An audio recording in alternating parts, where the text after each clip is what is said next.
So இந்த வருகைக்கத்த காரியங்களை தான் நாம் பார்க்க போகிறோம். எவ்வளவு சமீபமாய் இருக்கிறது கர்த்தருடைய வருகை. அவங்க 50 வருஷத்துக்கு முன்னாடி ஊழியத்தை தொடங்கும் போது உலகம் இருந்ததுக்கும் இந்த பூமி இருந்த நிலைமைக்கும் இப்போ சபை பூமி உலகம் இருக்க நிலைமைக்கும் நிறைய டிஃபரன்ஸ் இருக்கு. ரொம்ப வேகமாக நானே சொல்லுவேன், நாங்கள் ஊழியத்துக்கு வந்து முழு நேரமாக ஊழியத்துக்கு நாங்கள் வந்து 22 ஆண்டுகள் முடிந்து 23வது ஆண்டுகள். இந்த 23 வருஷத்துக்குள்ளேயே மேசிவ் சேஞ்சஸ் நாங்கள் பார்க்குறோம். சபைகளுக்குள்ளே பார்க்குறோம், உலகத்துக்குள்ளே பார்க்குறோம். அப்போ 50 வருஷம் அவங்க எவ்வளோ பார்த்துருப்பாங்க, எப்படிப்பட்டதான காலகட்டங்களை எல்லாம் பார்த்துருப்பாங்க. அப்போ அவங்களுக்கு நல்லா தெரியும் இந்த காலகட்டம் நிச்சயம் கர்த்தர் வருகிற காலகட்டமாக இருக்கிறது. அல்லேலூயா. ஏன்னா நடக்கிற காரியங்கள் எல்லாம் அப்படி தான் காணப்படுகிறது. எனவே இந்த வருகைக்கு சபை ஆயத்தப்படுவதற்கும் நாம் அவரை சந்திப்பதற்கும் ஏதுவான சில காரியங்களைத்தான் நாம் இன்னைக்கு கர்த்தருக்கு சித்தமானால் இந்த 3 நாட்களும் நாம் பார்க்க போகிறோம். இன்னைக்கு நாம் சில அடையாளங்களை நாம் பார்க்க போகிறோம். அதோடு கூட சேர்ந்து நாம் எப்படி ஆயத்தப்பட வேண்டும் என்பதை நாம் பார்க்க போகிறோம். வாசிக்கலாம். மத்தேயு எழுதின சுவிசேஷம் 24ஆம் அதிகாரம் 3வது வசனத்தை வாசி. பின்பு அவர் ஒலிவமலையின் மேல் உட்கார்ந்திருக்கையில் சீஷர்கள் அவரிடத்தில் தனித்து வந்து, இவைகள் எப்பொழுது சம்பவிக்கும்? உம்முடைய வருகைக்கும் உலகத்தின் முடிவுக்கும் அடையாளம் என்ன? எங்களுக்கு சொல்ல வேண்டும் என்றார்கள். கண்களை மூடுவோமா? நல்ல தகப்பனே, சர்வ வல்லமையுள்ள எங்கள் ஆண்டவரே, அருமையான நாட்களுக்காக உமக்கு ஸ்தோத்திரம். தேவனாகிய கர்த்தர் எங்களுக்கு கொடுத்த இந்த சந்தர்ப்பத்திற்காக உமக்கு நன்றி. அப்பா, 50 ஆண்டு காலம் ஒரு ஊழியத்தை செய்து இன்னும் ஜீவனுள்ள சாட்சிகளாக எங்கள் முன்பாக நின்று கொண்டிருப்பதற்காக உமக்கு ஸ்தோத்திரம். ஆண்டவரே, நாங்கள் எல்லாம் அதை பார்த்து ஆண்டவரே அந்த வாதச்சுவடுகளை பின்பற்றி நாங்களும் வர தேவனாகிய கர்த்தர் எங்களுக்கு கிருபை பாராட்டுவீராக. ஆண்டவரே, இந்த 3 நாள் கூட்டங்களை கர்த்தர் பொறுப்பெடுத்துக் கொள்ளும், வழி நடத்தும், ஆசீர்வதியும். நீர் பேசும் ஆண்டவரே, நீங்க பேசுங்கப்பா, நீங்க இடைபடுங்க. இந்த 3 நாட்கள் நீங்க எங்களோடு கூட பேசுங்க ஆண்டவரே. 1ஆம் நாளை ஒப்பு கொடுக்கிறோம், 47வது நாளை ஒப்பு கொடுக்கிறோம். கர்த்தர் வழி நடத்தும். எங்கள் ஆண்டவர் இயேசு கிறிஸ்துவின் நாமத்தில் பிதாவே. அல்லேலூயா. மத்தேயு எழுதின சுவிசேஷம் 24ஆம் அதிகாரத்தில் 3வது வசனத்தில் சீஷர்கள் இயேசுவை பார்த்து கேட்கிறதான மிக முக்கியமான ஒரு கேள்வி. இந்த கேள்வியானது ஏறக்குறைய 2000 வருஷத்துக்கு முன்பாக கேட்கப்பட்டது. அந்த கேள்விக்கான பதில் தான் 2000 வருஷமா போயிட்டு இருக்கு. அந்த அதிகாரம் முழுக்க அதை பற்றி தான் ஆண்டவர் பேசுகிறாரு. அதில் குறிப்பாக நாம் இன்னைக்கு எதை பற்றி பார்க்க போகிறோம்? ஏன்னா இன்னைக்கு அந்த விஷயங்கள் நடந்துகிட்டு இருக்குது, உலக பிரகாரமாக நிறைய நடந்துகிட்டு இருக்குது. குறிப்பாக பைபிளில் சொன்ன விஷயம் நடக்கும். அப்படி இருக்கும் பொழுது நாம் அதை பார்க்கறதுக்காக தான் இந்த வசனத்தை பார்க்குறோம். மத்தேயு சுவிசேஷம் 24ஆம் அதிகாரத்தில் அதுக்கு பதிலாக இயேசு ஒன்று சொல்லுகிறார். 6வது வசனத்தை வாசியுங்கள். யுத்தங்களையும் யுத்தங்களின் செய்திகளையும் கேள்விப்படுவீர்கள், கலங்காதபடி எச்சரிக்கையாயிருங்கள்.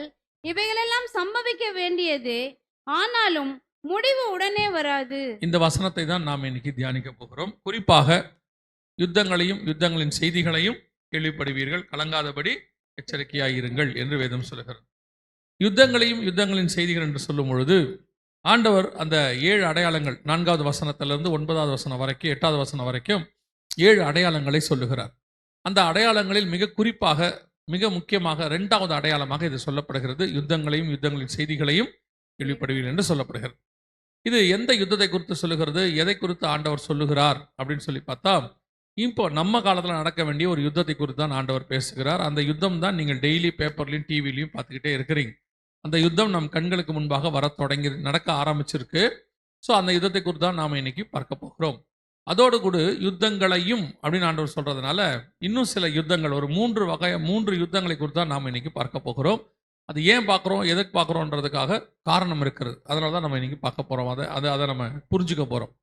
முதலாவதாக இந்த யுத்தங்கள் என்பது யாரை குறித்து, எந்த யுத்தங்களை குறித்து சொல்லப்படுகிறது அப்படின்னு பார்த்தீங்கன்னா, கடைசி காலத்தில் நடக்க வேண்டிய யுத்தமாக ஒன்று ஆண்டவர் சொல்லுகிறார். வாசிங்க, எசேக்கியேல் புஸ்தகம் 38ஆம் அதிகாரம் 8வது வசனத்தை வாசிங்கள். 38:8 வாசிங்கள். அநேக நாட்களுக்கு பிற்பாடு நீ விசாரிக்கப்படுவாய், பட்டயத்துக்கு நீங்களாகி பற்பல ஜனங்களிலிருந்து சேர்த்து கொள்ளப்பட்டு வந்தவர்களின் தேசத்தில் கடைசி வருஷங்களிலே வருவாய். நெடுநாள் பாழாய் கிடந்து. கடைசி வருஷங்களிலே நீ வருவாய் அப்படின்னு நான் சொல்லும் போது திருப்பி அடுத்த பாதி அங்கிருந்து வாசிங்க. நெடுநாள் பாழாய் கிடந்து அதுல இருந்து வாசிங்க. நான் சொல்லும் போது இப்போ இந்த வசனம் சொல்லுது, நீ கடைசி வருஷங்களிலே வருவாய் அப்படின்னு. இந்த யுத்தம் யாருக்கு விரோதமாய் வரும்? ஒரு யுத்தம் வரப்போது ஒரு எதிரியை பார்த்து ஆண்டவர் சொல்றார், நீ வருவ அப்படின்னு சொல்றார். யாருக்கு விரோதமா வருவ அப்படின்னு கேட்டா, அதே அதிகாரம் 16வது வசனத்தை வாசி. நீ தேசத்தை கார்மேகம் போல் மூட என் ஜனமாகிய இஸ்ரவேலுக்கு விரோதமாக எழும்பி வருவாய். கடைசி நாட்களிலே இது சம்பவிக்கும். ஒரு தடவைக்கு 2 தடவை ஆண்டவர் சொல்றாரு, கடைசி வருஷம் கடைசி நாட்களில் இந்த யுத்தம் நடக்கும். கடைசி வருஷம் கடைசி நாட்கள் என்பது எதை குறிக்கிறது, பொதுவாக எதை குறிக்கிறது அப்படின்னு சொல்லி நீங்க பாத்தீங்கன்னா, ஒவ்வொரு காலகட்டத்திலும் ஒரு கடைசி காலம் இருக்குது. எல்லா காலத்திலும் ஒரு கடைசி காலம் இருக்கு. உதாரணமா ஆதாமில இருந்து நோவா காலம் வரைக்கும் பார்த்தீங்கன்னா அவங்களுக்கு கடைசி காலம் எதுனா ஜலப்பிரளயம். அவர் என்ன பிரசங்கம் பண்ணியிருப்பாரு, நீதியை பிரசங்கித்தவனாகிய நோவா. அப்போ அவர் என்ன பிரசங்கம், அவருடைய காலம் என்னவா இருக்கும், என்னவா பேசியிருப்பாரு, உலகம் முடிவடைய போது, ஜலப்பிரளயம் வரப்போது, உலகம் அழிய போது, வாங்க அப்படிம்பாரு. அதான் அவங்களுக்கு கடைசி காலம். ஸோ அதே மாதிரி இப்போ எலியாலாம் இருக்கிறாரு, அல்லது யோவான் ஸ்நானகன் இருக்கிறாரு, வழியை ஆயத்தம் பண்றவங்க. இவங்க 2 பேரும் ஒரே ஆவியுடையவர்கள், வழியை ஆயத்தம் பண்றாங்க. இவங்க என்ன பிரசங்கம் பண்ணியிருப்பாங்க, மேசியா வரப்போறாரு, உலகம் முடிவடைய போது, அவர் ராஜ்யம் வரப்போது, இதான் கடைசி காலம். அதனாலதான் எலிசா கேட்கிறாரு, திராட்சை தோட்டங்களையும் ஒலிவ தோப்புகளையும் வீடுகளையும் தோப்புகளையும் வாங்குவதற்கு இது காலமா அப்படின்னு சொல்லி கேட்பார். ஸோ அவங்க அதை கடைசி காலம் அப்படின்னு சொல்றாங்க. ஒவ்வொரு காலகட்டத்திலும் ஒரு கடைசி காலம் என்று இருக்கிறது. ஒரு யுகம் முடிவு அப்படின்னு சொல்லுவாங்க. அதே மாதிரி நமக்கு ஒரு கடைசி காலம் இருக்கிறது. நமக்கு கடைசி காலம் எது அப்படின்னு கேட்டீங்கன்னா, இயேசு வந்து சபையை அழைத்து கொண்டு போவது, அதான் கடைசி காலம் என்று நான் பார்க்கிறோம். உங்களுடைய வருகைக்கும் உலகத்தின் முடிவுக்கும் அடையாளம் என்ன, அதான் கடைசி காலம். ஆனால் அந்த கடைசி காலத்துக்கான அடையாளம் என்ன, இது கடைசி காலம்ங்கிறது தெரிஞ்சுக்கிறதுக்கு அடையாளம் என்னன்னு கேட்டீங்கன்னா, நிறைய அடையாளம் இருக்கு. அதுல குறிப்பா நேரடியான அடையாளம் என்ன அப்படின்னு கேட்டீங்கன்னு சொன்னா, வாசிங்க ஓசியாவின் புஸ்தகம் 3ஆம் அதிகாரம் 5வது வசனத்தை வாசிங்க. ஓசியா 3:5 வாசிங்க. பின்பு இஸ்ரவேல் புத்திரர் திரும்பி தங்கள் தேவனாகிய கர்த்தரையும் தங்கள் ராஜாவாகிய தாவீதையும் தேடி கடைசி நாட்களில் கர்த்தரையும் அவருடைய தயவையும் நாடி அந்திக்கையாய் வருவார்கள். இது இஸ்ரவேல் ஜனங்கள் எப்ப திரும்பி தங்கள் சுயதேசத்துக்கு வராங்களோ அதான் என்ன நாட்கள், கடைசி நாட்கள். ஏன்னா அந்த வசனம் சொல்லுது, கடைசி நாட்களில் அவர்கள் என்ன செய்வாங்க, திரும்பி வருவாங்க. இப்ப நீங்க பாக்குறீங்க பாத்தீங்களா, இது இஸ்ரவேல் ஜனங்கள் தங்கள் சொந்த ஊருக்கு திரும்பி வருதல். இது 2022-21 காலங்களில் நடந்தது.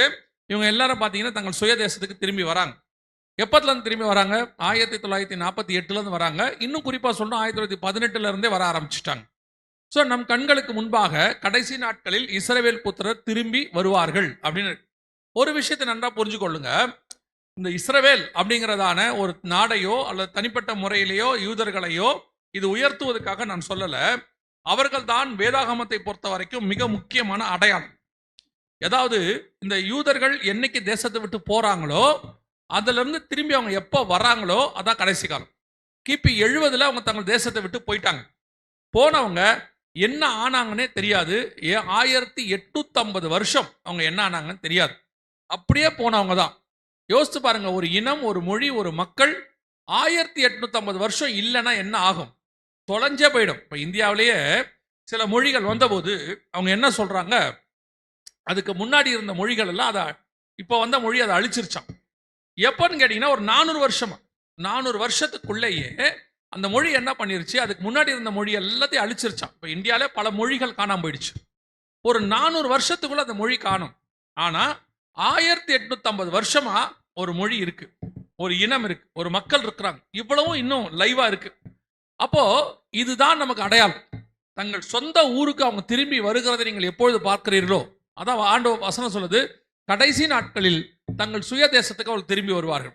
சரியா கர்த்தர் சொன்னபடி. இப்ப நீங்க பாக்குறீங்க, இதுல பெரிய ஒரு ஆசீர்வாதம் நமக்கு என்ன அப்படின்னு கேட்டீங்கன்னா, அவங்க கானானுக்கு ஒரு இடத்துல இருந்து வருவாங்க.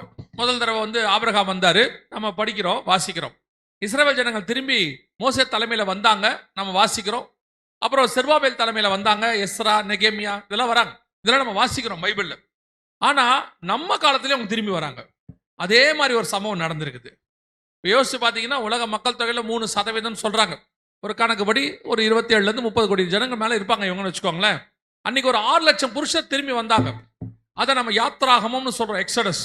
இன்னைக்கு பாருங்க, நம்ம கண்ணுக்கு முன்னாடி ஒரு 70 வருஷத்துல ஒரு 3 கோடி பேர் இருக்கிறாங்க. இப்போ 3-4 கோடி பேர் இருக்காங்க. இன்னைக்கு நம்ம கண்ணுக்கு முன்னாடி இருக்கிற 30 கோடி பேர் இருக்காங்க, மன்னிக்கணும். அப்போ சரியா எனக்கு அந்த கணக்கு தெரியல, 3% அப்படின்னு சொல்லுவாங்க. ஒரு 24 கோடி பேர்னு வச்சுக்கோங்களேன். அவங்க ஒரு சரியான விளக்கம், அதாவது கரெக்ட் கணக்கு தெரியல, ஒரு 3% சொல்றாங்க. ஸோ இவ்வளோ பேர் நம்ம கண்ணுக்கு முன்னாடி இருக்கிறாங்க. ஒரு 6 லட்சம் புருஷர் வரும்போதே அவ்வளோ பெருசா நம்ம சொல்றோமே, நம்ம கண்ணுக்கு முன்னாடி இப்படி நடக்குது. நிறைய நேரத்தில் நம்ம அந்த கடைசி காலத்தை பத்தி செய்திலாம் கொடுக்கும்போது ஒரு சிலருக்குலாம் இதேங்க கடைசி காலம் சொல்றீங்க, ஏன் அப்படிலாம் சொல்றீங்கன்னு கேட்குறாங்க. கடைசி காலம் வந்துருச்சு நம்ம கண்ணுக்கு முன்னாடி. உங்களுக்கு ஒரு சந்தேகம் எது வந்தாலும் ஒண்ணே ஒன்று மட்டும் நினைச்சுக்கோங்க, இஸ்ரவேல்னு ஒரு தேசம் இருக்கு, யூதர்கள்னு ஒரு இனம் இருக்குன்னா அது கடைசி காலம்தான். அந்த கடைசி காலத்துல தான் அவன் வருவான். அது வரைக்கும் அவன் வரமாட்டான் இருக்கு. இப்ப நமக்கு ஒரு 40 வருஷமா இருக்கும், இப்போ ஊழியம் 50 வருஷமா நடக்குது. ஒரு 60-70 வருஷம், மிஞ்சி போனா 80 வருஷத்துல உள்ளவங்க இருப்பாங்க. இவங்களுக்கு இஸ்ரவேல் தேசம் அப்படின்னா சாதாரணமா இருக்கு. ஆனா 1850 வருஷம் அவங்க இல்ல, என்ன ஆனாங்கன்னே தெரியல. இந்த 1850 வருஷம் உலகத்துல ஓடி இருக்கு. நாம அந்த கடைசி 1900 வருஷத்துக்கு மேல வந்திருக்கிறோம். அப்படின்னா பாருங்க, அவங்க திரும்பி உயிரோட வந்து உலர்ந்த எலும்புகள் உயிரடைஞ்சு நிக்கும்னு சொல்லி எசேக்கியேல் 37 வாசிக்கிறோமே, அதே மாதிரி வந்து நின்னுட்டாங்க. சோ நமக்கு வேற அடையாளமே தேவையில்லை. நாம் கடைசி காலத்தில் தான் இருக்கிறோம். ஆண்டவர் சொன்னபடி ஏசாயா 43 சொல்றாருல, வடக்கை பார்த்து கொடு என்றும் தெற்கை பார்த்து வைத்திராதே என்று நான் சொல்லுவேன் அப்படின்னு சொல்ற அந்த தீர்க்க தரிசனம் கண்களுக்கு முன்பாக நிறைவேறிடுச்சு. இதெல்லாம் வந்து ஆண்டவருடைய தீர்க்க தரிசனம் நம்ம கண்ணுக்கு முன்னாடி ஜீவனோட நிறைவேறது. நாம அதை இன்சிடென்ட் ஒரு சம்பவமா பார்க்கிறோம். ஆனா பைபிள்ல இதே நம்ம தீர்க்க தரிசனமா பார்க்கிறோம். 430 வருஷம் கழிச்சு ஜனங்க கானானுக்கு வருவாங்கன்னு ஆபிரகாம்கிட்ட சொன்னாரு. சொன்னபோது அன்றைய தினமே அவர்கள் புறப்பட்டு வந்தார்கள் அப்படின்னு உடனே நம்ம எக்ஸோடஸ் யாத்ராகமம் அப்படின்னு சொல்லி அதை நம்ம தியானிக்கிறோம். அதே மாதிரி ஒரு சம்பவம் தான் இது. அதே மாதிரி ஒரு சம்பவம் நம்ம கண்ணுக்கு முன்னாடி நடந்திருக்குது. நாம அந்த காலத்து ஜனங்களாக இருக்கிறோம். நம்ம கண்ணுக்கு முன்னாடி தீர்க்கதரிசனம் நடந்திருக்கு. எனவே நாம் கடைசி காலத்தில் தான் இருக்கிறோம். நம்ம கண்ணுக்கு முன்னாடி கர்த்தர் சொன்னபடியே துல்லியமாய் தீர்க்கதரிசனம் என்ன இருக்குது, நிறைவேறி விட்டது. சோ இந்த கடைசி காலத்தில் அவங்க வந்த பிறகு நடக்க வேண்டிய யுத்தம், அதான் ரொம்ப இம்பார்ட்டன்ட். மிக முக்கியமாய் நடக்க வேண்டிய யுத்தங்கள் இருக்கு. நீங்க வாசிச்ச எசேக்கியேல் 38:8 இருக்கு இல்லையா, அது கடைசி நாட்களில் நடக்கும் அப்படின்னு இருக்கு. அதுக்கு முன்னாடி அவங்க வரும்போது 2 முக்கியமான யுத்தம் இருக்கு. அதை நீங்க தெரிஞ்சுக்கணும். ஏன் அப்படின்னு கேட்டீங்கன்னா, அந்த 2 யுத்தத்துக்கு காரணம், அந்த 2 யுத்தம் தான் இப்ப நடக்க போற யுத்தத்துக்கு பேஸ், அடிப்படை. அதனுடைய விளைவு தான் இப்ப வந்திருக்குது. சோ நீங்க அதையும் தெரிஞ்சுக்கிட்டாதான் உங்களுக்கு சில காரியங்கள் புரியும். முதலாவது ஒரு காரியத்தை வாசிக்கணும். முதலாவது ஒரு யுத்தம் நமக்கு தெரியணும். அதுக்கு முன்னாடி இஸ்ரவேல் ஜனங்களை பார்த்து கர்த்தர் சொன்னதான மிக முக்கியமான வார்த்தை வாசிங்க. ஏசாயா தீர்க்கதரிசன புத்தகம் 43ஆம் அதிகாரம் 5வது வசனத்துல இருந்து வாசி.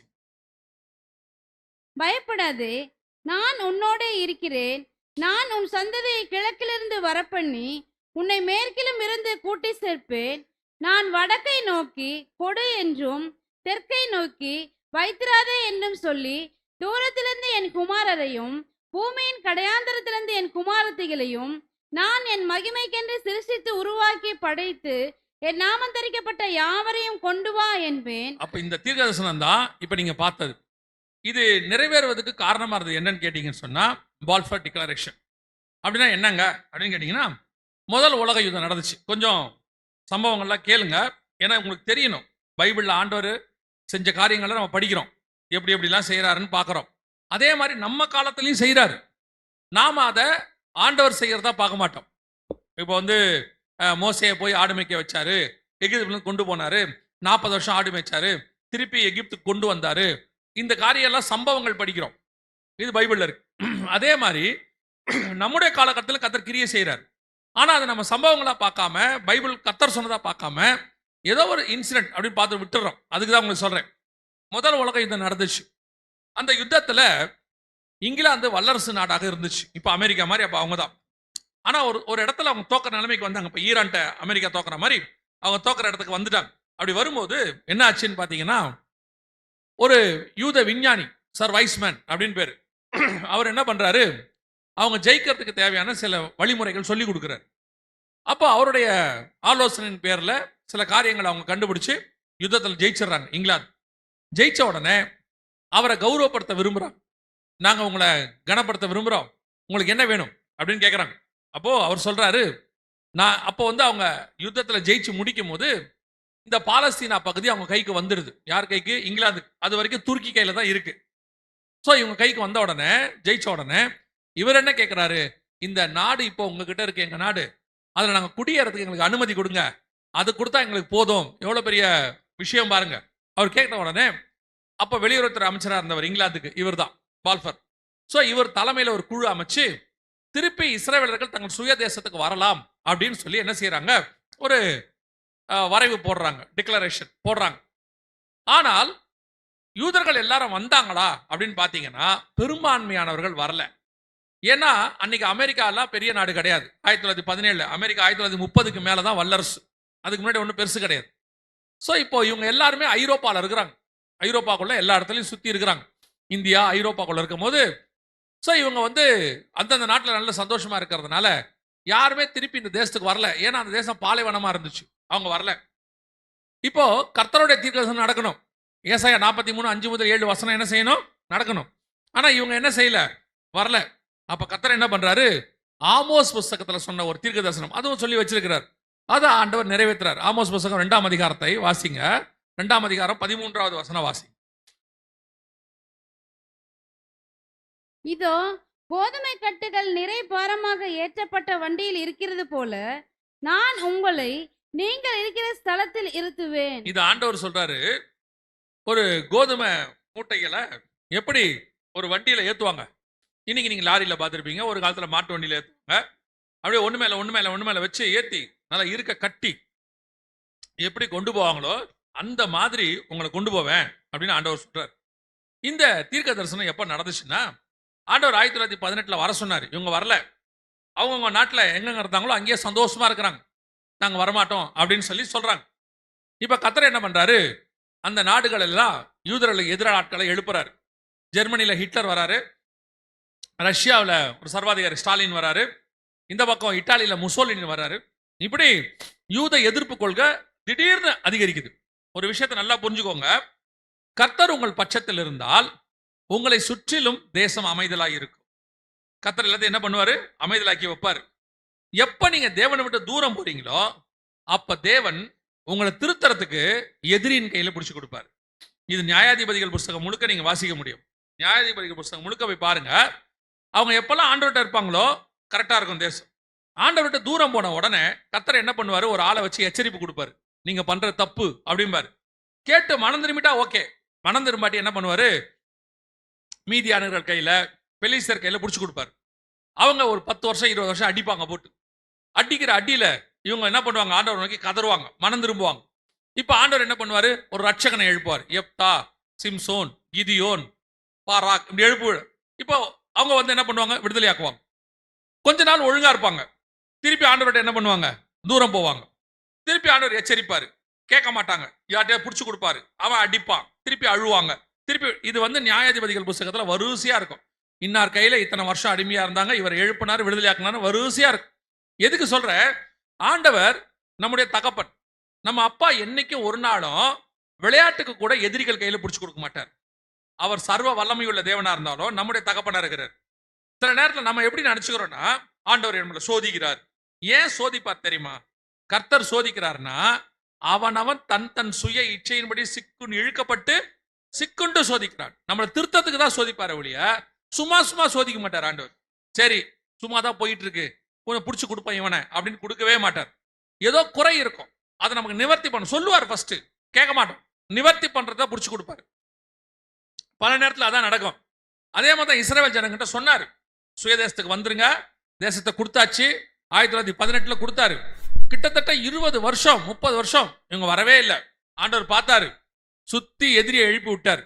தேசத்துல இருந்த அமைதி மொத்தம் போச்சு. இவன் நினைச்சுக்கிட்டான், யூதன் நாம 1000 வருஷம் 2000 1500 800 வருஷமா யூரோப்ல இருக்கிறோம், நாம ஜெர்மனியில இருக்கிறோம், ரஷ்யாவில் இருக்கிறோம், சந்தோஷமா இருக்கிறோம், நம்ம தான் பேங்கிங், நம்ம கையில தான் நாடு இருக்குது, அதெல்லாம் ஒண்ணு யாரும் நம்மளை அசைக்க முடியாது அப்படிமா. ஆண்டவர் நினைச்சாருன்னா 10 வருஷத்துல மொத்தத்தையும் க்ளோஸ் பண்ணிடுவார். ஒரு நாட்டை துபாயை உருவாக்குறதுக்கு 50 வருஷம் ஆச்சு, 50 வருஷத்துக்கு மேல ஆச்சு. ஒரே மாசத்துல கொலாப்ஸ் ஆயிடுச்சு. நல்லா தெரிஞ்சுக்கோங்க, தேவனோடு நீங்கள் இருந்தால் தேவன் நீங்கள் என்ன நிலைமையில் இருந்தாலும் உங்களை பத்திரமாய் பாதுகாத்துருவார். ஆனா வார்த்தைக்கு கீழ்படியில கர்த்தர் உங்களை அடிக்கலாம் மாட்டாரு, கொஞ்சம் ஒதுங்கி நிப்பார், அவ்வளவுதான். பாதுகாப்பு இல்ல, பிசாசு உள்ள புந்து அடி நவுத்தி எடுத்துருவான். எப்பவுமே கர்த்தர் சொல்ற வார்த்தைக்கு கீழ்படியணும். ஒருவேளை அவர் சொல்லும் போது அது நமக்கு கொஞ்சம் கஷ்டமா இருக்கும். நம்மள கானானுக்கு போக சொல்றாரு, கானான் வனாந்தரமாச்சே, அங்க யார் இருப்பா?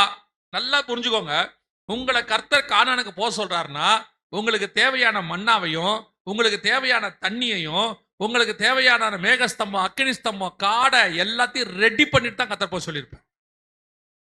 ஆண்டவர் உங்களை கை விட்டுட்டு வேடிக்கை பார்க்கிற தேவனே கிடையாது. எனக்கு ஆண்டவர் சொல்லி கொடுத்தார், வனாந்தரத்துல ஒரு துஷ்ட மனுஷன் தண்ணிக்காக அழுத போது ஒரு இஸ்மவேலுக்கு ஒரு நீரூற்றை கர்த்தர் உண்டாக்குவாரானால் தேவனுடைய ஜனமாகிய உங்களுக்கும் எனக்கும் கர்த்தர் எப்படி கைவிடுவார்? அல்லேலூயா. பல நேரங்களிலே நீங்களும் நானும் தான் ஆண்டவரை விட அறிவாளி மாதிரி யோசிக்கிறது. ஆண்டவர் சொல்றாரு தான், சிலர்லாம் சொல்லுவாங்க, ஆண்டவர் சொல்றாருங்க ஊழியத்துக்கு வர சொல்லி ஜோம் பண்ணிக்கிட்டு இருக்கிறேன் அப்படிமா. எதுக்கு ஜோம் பண்றீங்க? இல்ல, ஆண்டவர் சொல்லிட்டாரு, நீங்க ஜோம் பண்ணி கன்ஃபார்ம் பண்ணுங்க, வேணான்னு சொல்லல. 30 வருஷமா கன்ஃபார்ம் பண்ணுவாங்க, 40 வருஷமா கன்ஃபார்ம் பண்ணுவாங்க. எப்ப பார்த்தாலும் சொல்லுவாங்க, ஆண்டவர் ஊழியத்துக்கு கூப்பிட்டு இருக்கிறாரு, ஜோம் பண்ணிக்கிட்டே இருக்கிறோம். என்னத்துக்கு? இவங்களுக்கு பயம். ஏன்னா ஆண்டவர் கூப்பிடுறாரு, இப்ப 2 பிள்ளைங்க இருக்குது, ஊழியத்துக்கு வரோமே, யார் பாப்பா? ஒரு 6 லட்சம் புருஷர், மனைவி, பிள்ளைகள், ஆடு மாடுகளை 40 வருஷம் கத்தர் போஷிப்பாரானால் உங்க 4 பேரை கத்தர் போஷிக்க மாட்டாரா? தேவனை நோக்கி பார்த்தவர்கள் ஒரு நாளும் வெட்கப்பட்டு போனதே இல்லை. நான் சொல்லுவேன், தேவனை நம்பி கெட்டவன் ஒருவனும் இல்லை, தேவனை நம்பாம கெட்டவன் தான் இருக்காங்க. ஆண்டவர் ஒரு விஷயத்தை செய்ய சொன்னா சொல்லி செய்யுங்க, தைரியமா செய்யுங்க. எதை செய்ய சொன்னா தைரியமா செய்யுங்க. ஆண்டவர் காட்டுக்கு போக சொல்றாரா, போங்க. நான் ஒன்று விளையாட்டுக்கெல்லாம் சொல்லல. கத்தர் சொல்றாரா, போங்க. வேலையை விட்டு வர சொல்றாரா, வாங்க. வேலையை விட்டு வர சொன்னார்னா அவர் எல்லாம் ரெடி பண்ணி தான் வர சொல்லியிருப்பாரு. ஆண்டவர்கிட்ட ரொம்ப பிடிச்ச விஷயம் என்ன தெரியுமா? எரேமியா 2:2 ஒன்று சொல்லுவார் பாருங்க. வாசிங்க, எரேமியா 2:2 வாசிங்க பார்ப்போம். நீ போய் எருசலேமின் செவிகள் கேட்கும்படி கூப்பிட்டு சொல்ல வேண்டியது என்னவென்றால், விதைக்கப்படாத தேசமாகிய வனாந்திரத்திலே நீ என்னை பின்பற்றி வந்த உன் இளவயதின் பக்தியையும். எது இளவயது பக்தி அப்படின்னா என்ன அர்த்தம்னா, நான் ஒரு நாள் கூப்பிடும் போது நீ ஏன் எதுக்குன்னு கேட்காம வந்தவர். அதைத்தான் ஆண்டவர் சொல்வார் வெளிப்படுத்தல் 2ல, நீ ஆதியிலே கொண்டிருந்த அன்பை விட்டாய் என்று உன் பேரில் எனக்கு ஒரு குறை உண்டு. அப்படி அர்த்தம் என்ன? நீ நம்பி வந்தவாரு உன் வாலிப பிராயத்துல, படிச்சாலும் படிக்காவிட்டாலும் கர்த்தர் சொல்லிட்டாரியா. உனக்கு என்னடா எதிர்காலம் இருக்கு? அடுத்த கேள்வி கேட்பாங்க எல்லாரும். இப்படி இயேசுநாதருக்கு பின்னாடி என்ன செய்ய போற? நாளைக்கு எவன் உனக்கு பொண்ணு கொடுப்பான், எவன் உனக்கு மாப்பிள்ளை கொடுப்பான், நாளைக்கு சாப்பாட்டுக்கு என்ன பண்ணுவேன்? இவ்வளோ கேள்வியை தாண்டி இல்ல, இயேசுநாதர் சொன்னார், நான் போறேன், நடுத்தம் தான் நிக்க போறேன், பரவாயில்ல நான் போறேன் அப்படின்னு வந்தவார அதை நான் நினைவு கூறுகிறேன் ஆண்டவர். அன்னைக்கு நம்ம எப்படி வந்தோம் நமக்கே, அதுவும் சொல்லுவேன், அதுவும் கிருபையே, அதுவும் கிருபையே. ஆவியானவர் அப்படியே குதிரைக்கு கடிவாளம் போட்ட மாதிரி கூட்டு வந்துட்டார் நம்மளையெல்லாம். இப்போ நான் இதை சொல்றேன், பையாவை கேட்டீங்கன்னா சாட்சி அதை விட பயங்கரமா இருக்கும். 50 வருஷத்துக்கு முன்னாடி எப்படி வந்தாரு, என்ன நோக்கம், எப்படி ஆண்டவர் கூப்பிட்டாரு, என்ன தைரியத்துல இறங்கி கீழே வேலை பார்த்தாங்க, அதெல்லாம் ஆண்டவருக்கு தான் தெரியும். ஆனா அவர் என்ன சொல்றாரு, நீ இந்த டே 1ல நம்பின பாரு என்ன, அதை நான் நினைவு கூறுகிறேன், உன் இளவயது பக்தி. அதை தான் சொல்றேன், நீங்க ஆண்டவரை நோக்கி காலை வைங்க, ஆண்டவர் ஒரு நாளும் கைவிடுகிற தேவனே அல்ல. இன்னும் நான் ஒரு படி மேல போய் சொல்றேன். ஒருவேளை சிலருக்குலாம் இந்த சந்தேகம் இருக்கும், அழைப்பு பெறாம வந்துட்டோமோ. சரி, நான் இப்படியே கேட்கிறேன், அழைப்பு பெறாம வந்துட்டோன்னு வச்சுக்கோங்களேன். இப்ப ஆண்டவர் சொல்றாரு, அறுப்போ மிகுதி ஆட்களோ குறைவு, அறுப்புக்கு ஆட்களை அணுக்கும்படி யார் இடத்துல வேண்டிக் கொள்ளுங்கள், பிதாவின் இடத்துல வேண்டிக் கொள்ளுங்கள். சரி, நீங்க வந்துட்டீங்க அதனால வேணான்றவரா? அவருக்கே ஆள் வேணுங்கிறாரு. அவர் கூப்பிட்டு வராதவங்களுக்கு மத்தியில நீங்க வாலண்டியரா வந்துட்டீங்கன்னு வச்சுப்போம். அதனால என்ன சொல்லுவாரு, நீ நான் கூப்பிடாம வந்த, ஏன் வந்த, நடுத்தர நில்லு, நாசமா போ அப்படின்னு சொல்ல போறாரு. ஏங்க, ஒருத்தர் நம்ம வீட்டுக்கு தெரியாம திடீர்னு ஒருத்தர் வந்து தண்ணி கேட்கிறாரு, கொடுக்க மாட்டோம் நம்ம. யாரு, உங்க குலம் என்ன, உங்கள் கோத்திரம் என்ன, உங்கள் மொழி என்ன, எந்த ஊருக்கு ஏதாவது கேட்கறோமா? தண்ணி கேட்டா கொடுக்குறோம் தானே. அதே மாதிரி நாம அவர் கையை பிடிக்கணும்னு வந்துட்டோம்னா அதுல உற்றுவாரா? அழைப்பு பெற்று வாங்கினா இல்லைன்னு சொல்லல. ஒரு சில நேரத்துல ஒரு சிலருக்குலாம் சந்தேகம் இருக்கு, எனக்கு ஆண்டவர் கூப்பிட்டதுல அழைப்பு இருக்கா இல்லையான்னு தெரியல, வந்துட்டீங்கல்ல, அவர் எப்படி கை விடுவாரு? அதுவும் அவர் வேலைக்கு ஆள் இல்லைன்னு சொல்றாரு. சரி, அதெல்லாமே இருக்கட்டும், சர்வ வல்லமை உள்ள தேவனை நம்பி வந்த ஒருத்தனை எப்படி விடுவார் சொல்லுங்க? அதனால ஆண்டவர் சொன்னா தைரியமா செய்யுங்க. சொன்னது கர்த்தர், அவர் கூப்பிடுறாருன்னா எல்லாத்தையும் ரெடி பண்ணிட்டு தான் கூப்பிட்டுருப்பாரு. இந்த யூதர்களுக்கு மனம் இல்லை வர்றதுக்கு. ஆண்டவர் பார்த்தாரு, கோதுமை கட்டை ஏத்துற மாதிரி உனக்கு ஏத்துறேன்னு சொல்லி எல்லா பக்கமும் எதிரியை அனுப்பிட்டாரு. இந்த தீர்க்கதரிசனம் எப்படி நடந்ததுன்னு பாத்தீங்கன்னா, இது 1930களுக்கு மேல திடீர்னு ஹிட்லர் எழுப்பி விட்டார். இவனுக்கு எங்க இருந்து தான் இந்த புத்தி வந்துச்சுன்னே தெரியாது. ஆக்சுவலா 1920களில் ஹிட்லர் ரொம்ப நல்லவன், ரொம்ப சாஃப்ட் நேச்சர். அவனை பத்தி அப்படிதான் இருக்க பயோகிராஃபில, ரொம்ப சாஃப்ட் நேச்சர்.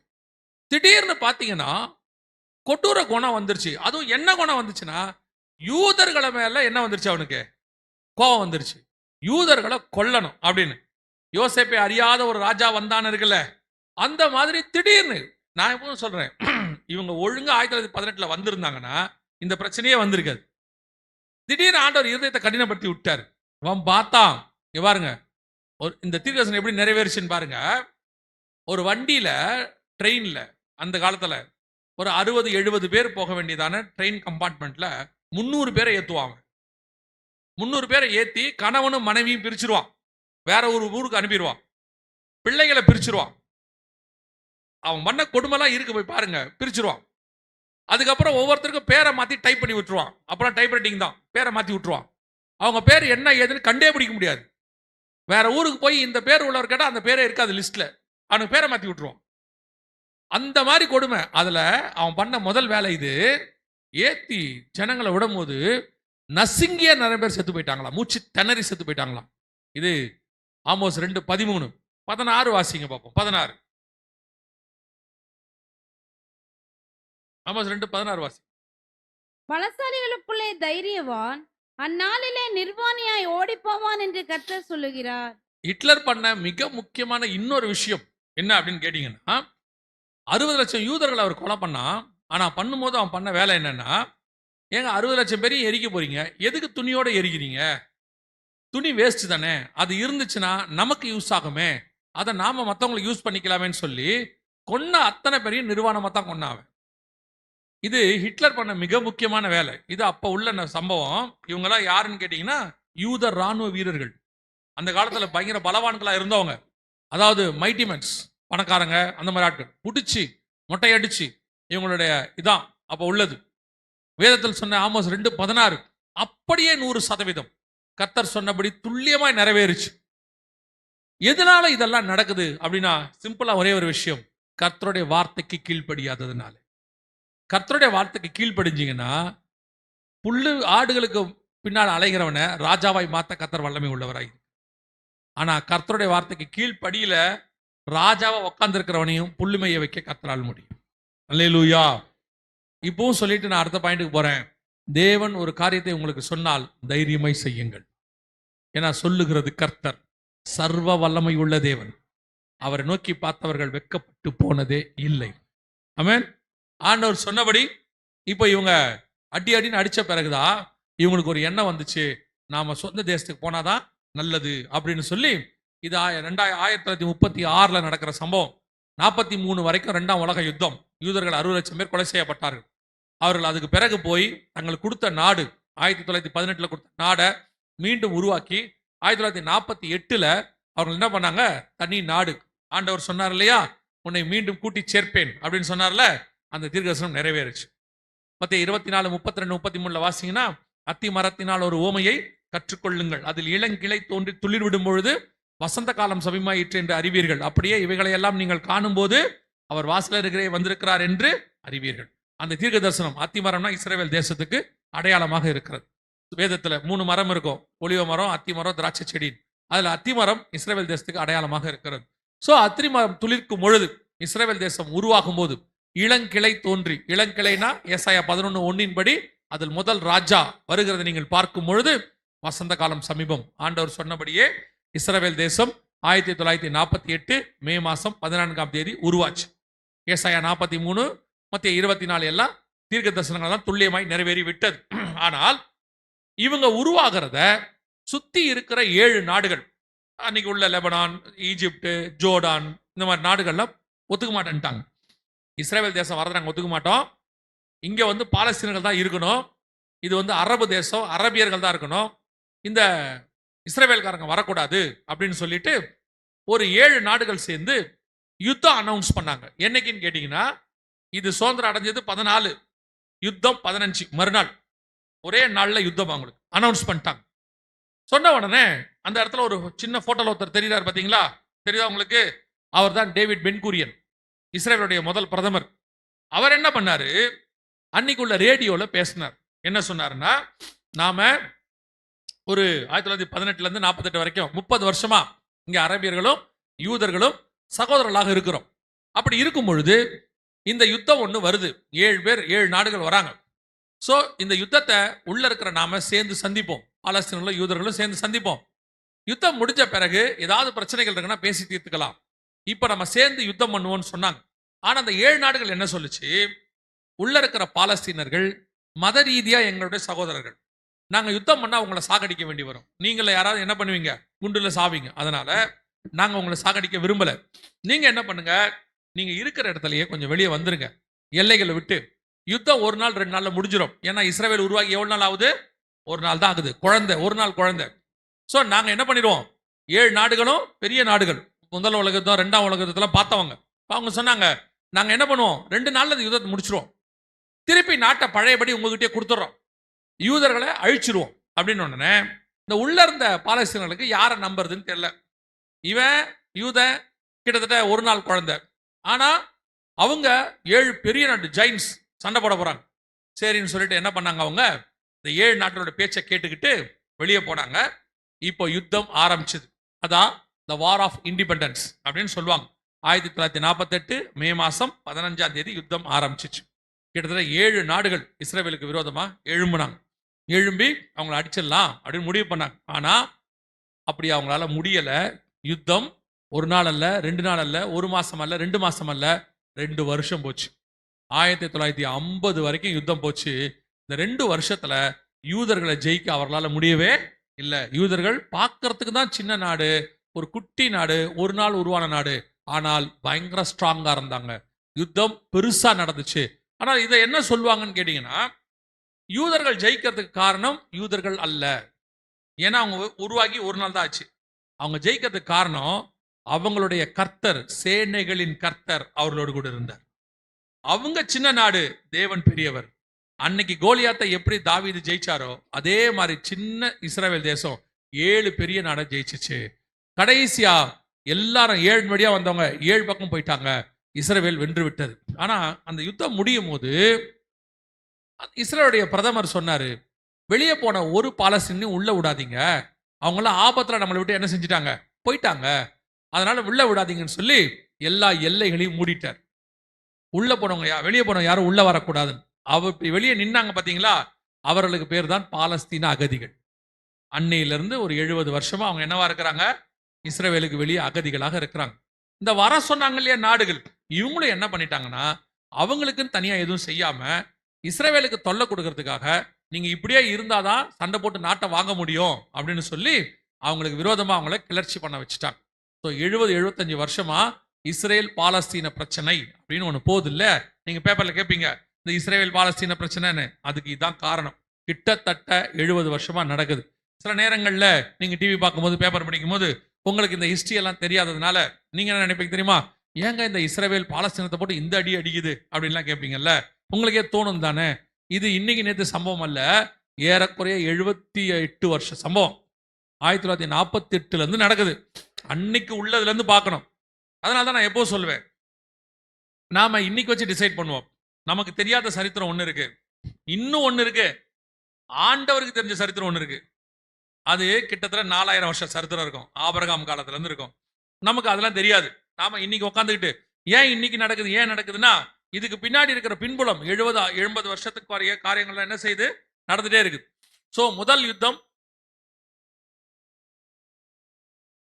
1948 மே மாசம் 14ஆம் தேதி 15ஆம் தேதி ஆரம்பிச்சு 2 வருஷம் போய் யுத்தம் நடந்தது. முதல் யுத்தத்தை நம்ம பார்க்கிறோம். இப்போ 2வது மிக முக்கியமான யுத்தத்தை நாம் பார்க்க போறோம். வாசிங்க, ஒரு வசனத்தை நீங்க வாசிங்க.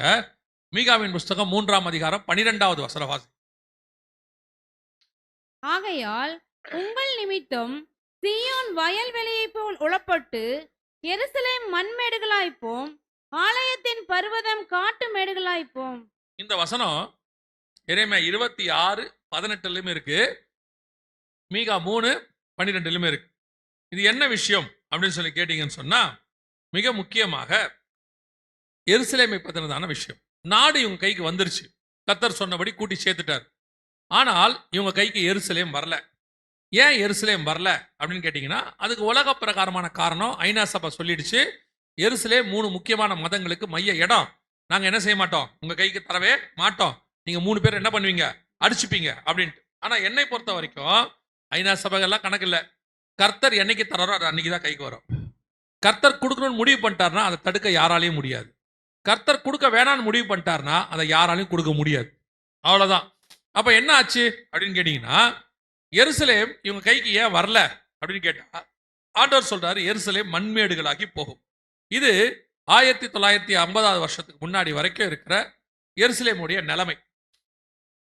முழுவதும் மண்மேடு, ஒரு மரம் கூட கிடையாதாமா, முழுவதுமாக அப்படி ஆயிடுச்சு. என்ன காரணம் அப்படின்னா, அப்புறம் வீட்டில் போய் படிங்க, எரேமியா 26 போய் படிங்க.